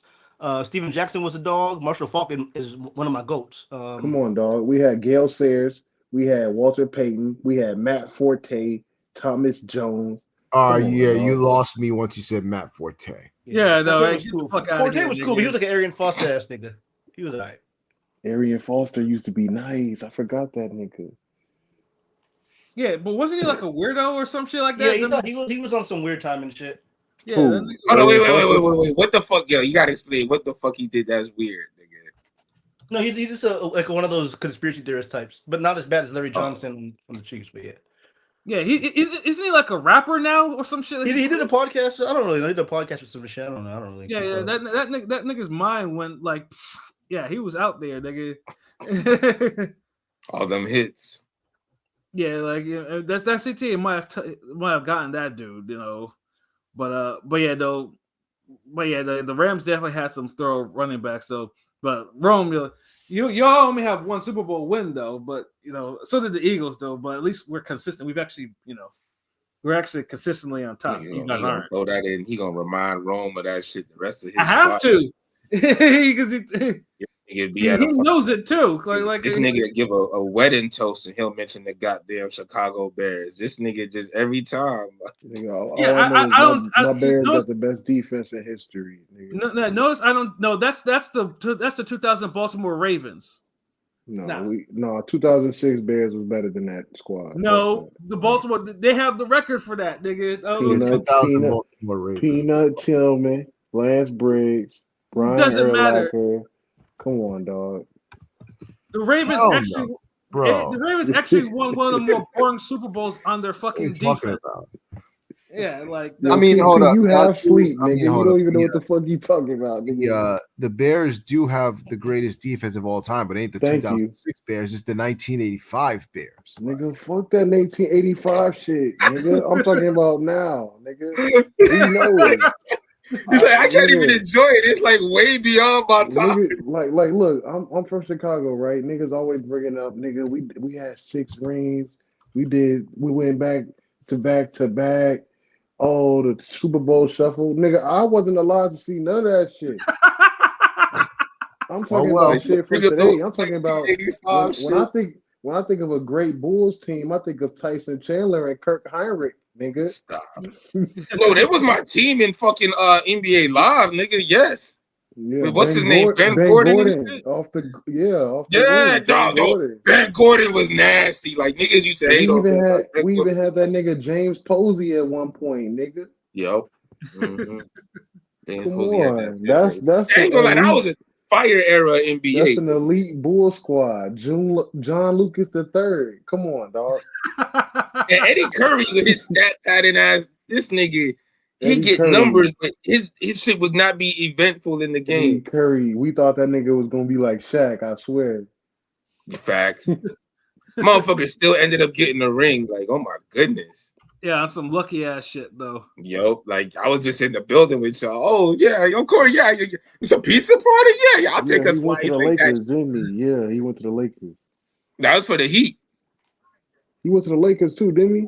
Nah. After the Heat, he went to the Mavericks, and then after he went to China or some shit. Yeah, like he That disappeared. nigga had heart problems when he was on my team. He leave my team and get a fucking ring and go fucking on tour. That's crazy. Oh shit. Oh, y'all heard about that shit about the Heat? They're like, man, we gotta get rid of Jimmy Butler. Like, they're like, Yeah, the fuck. nigga's a cancer to teams. Look what he did to every team he's been to. He fucked up Yeah. my Bulls. He left. He fucked up Philly. He left. He's fucking up Miami. He about to leave and fuck up another franchise. That's like, why they even sign these niggas no more? Like, yo, like that should be it. Like, they won't get this nigga like the vet minimum or some shit. I mean, yeah, I mean he's a talented head case, you know. That's the reason why. But he's still primed though in a way. So I mean, he won't get. He reached toward the end of his prime, but ain't like he balling like that now. Like, Nigga, Tyler Hero is outballing that nigga. ain't this nigga like he's suspended for like 7 games or some shit? It ain't like no He like getting one outballed. game or something. That nigga look like he's still in high school and he out there balling harder than Jimmy Butler. Jimmy Butler ain't even showing up to practice and shit. That nigga don't give a fuck. He taking slams and throws and shit. That nigga was doing a one leg no look shot, just like fuck it, flinging that bitch like me at the park on a Sunday. Just throwing that bitch up. Just don't give a fuck. Getting paid. That's why they suspended him. They suspended him because they're like, yo, nigga, you're not gonna keep collecting the check, getting 8 points a game, nigga. You not gonna do it. Cause Tyler be fucking balling, man, and it's like, and they be losing. They be getting blown out. They be getting blown out at home, like embarrassing shit. They lost to the Utah Jazz by 30 on the home floor. Get the oh fuck, you're right. I remember seeing the tweet. I had to double check. I had to double look at the tweet because it was a 30-point gap, and they showed a Heat nigga dunk, and I'm like, wait, why y'all showing this nigga when y'all lost by 30 points? I guarantee you $1,000 you can't name 2 players off the Utah Jazz. I can, but yeah, I know what you mean.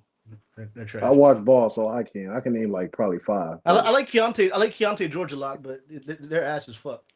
Yeah, Laurie, he used to be on the Bulls. That's another nigga that was. He had a good, he had an All-Star year the year and before, left yeah. and started balling. Like nigga, you was averaging 6 points a game with us. You leave and then drop 30 a night. Like, come on, nigga, what type of shit is that?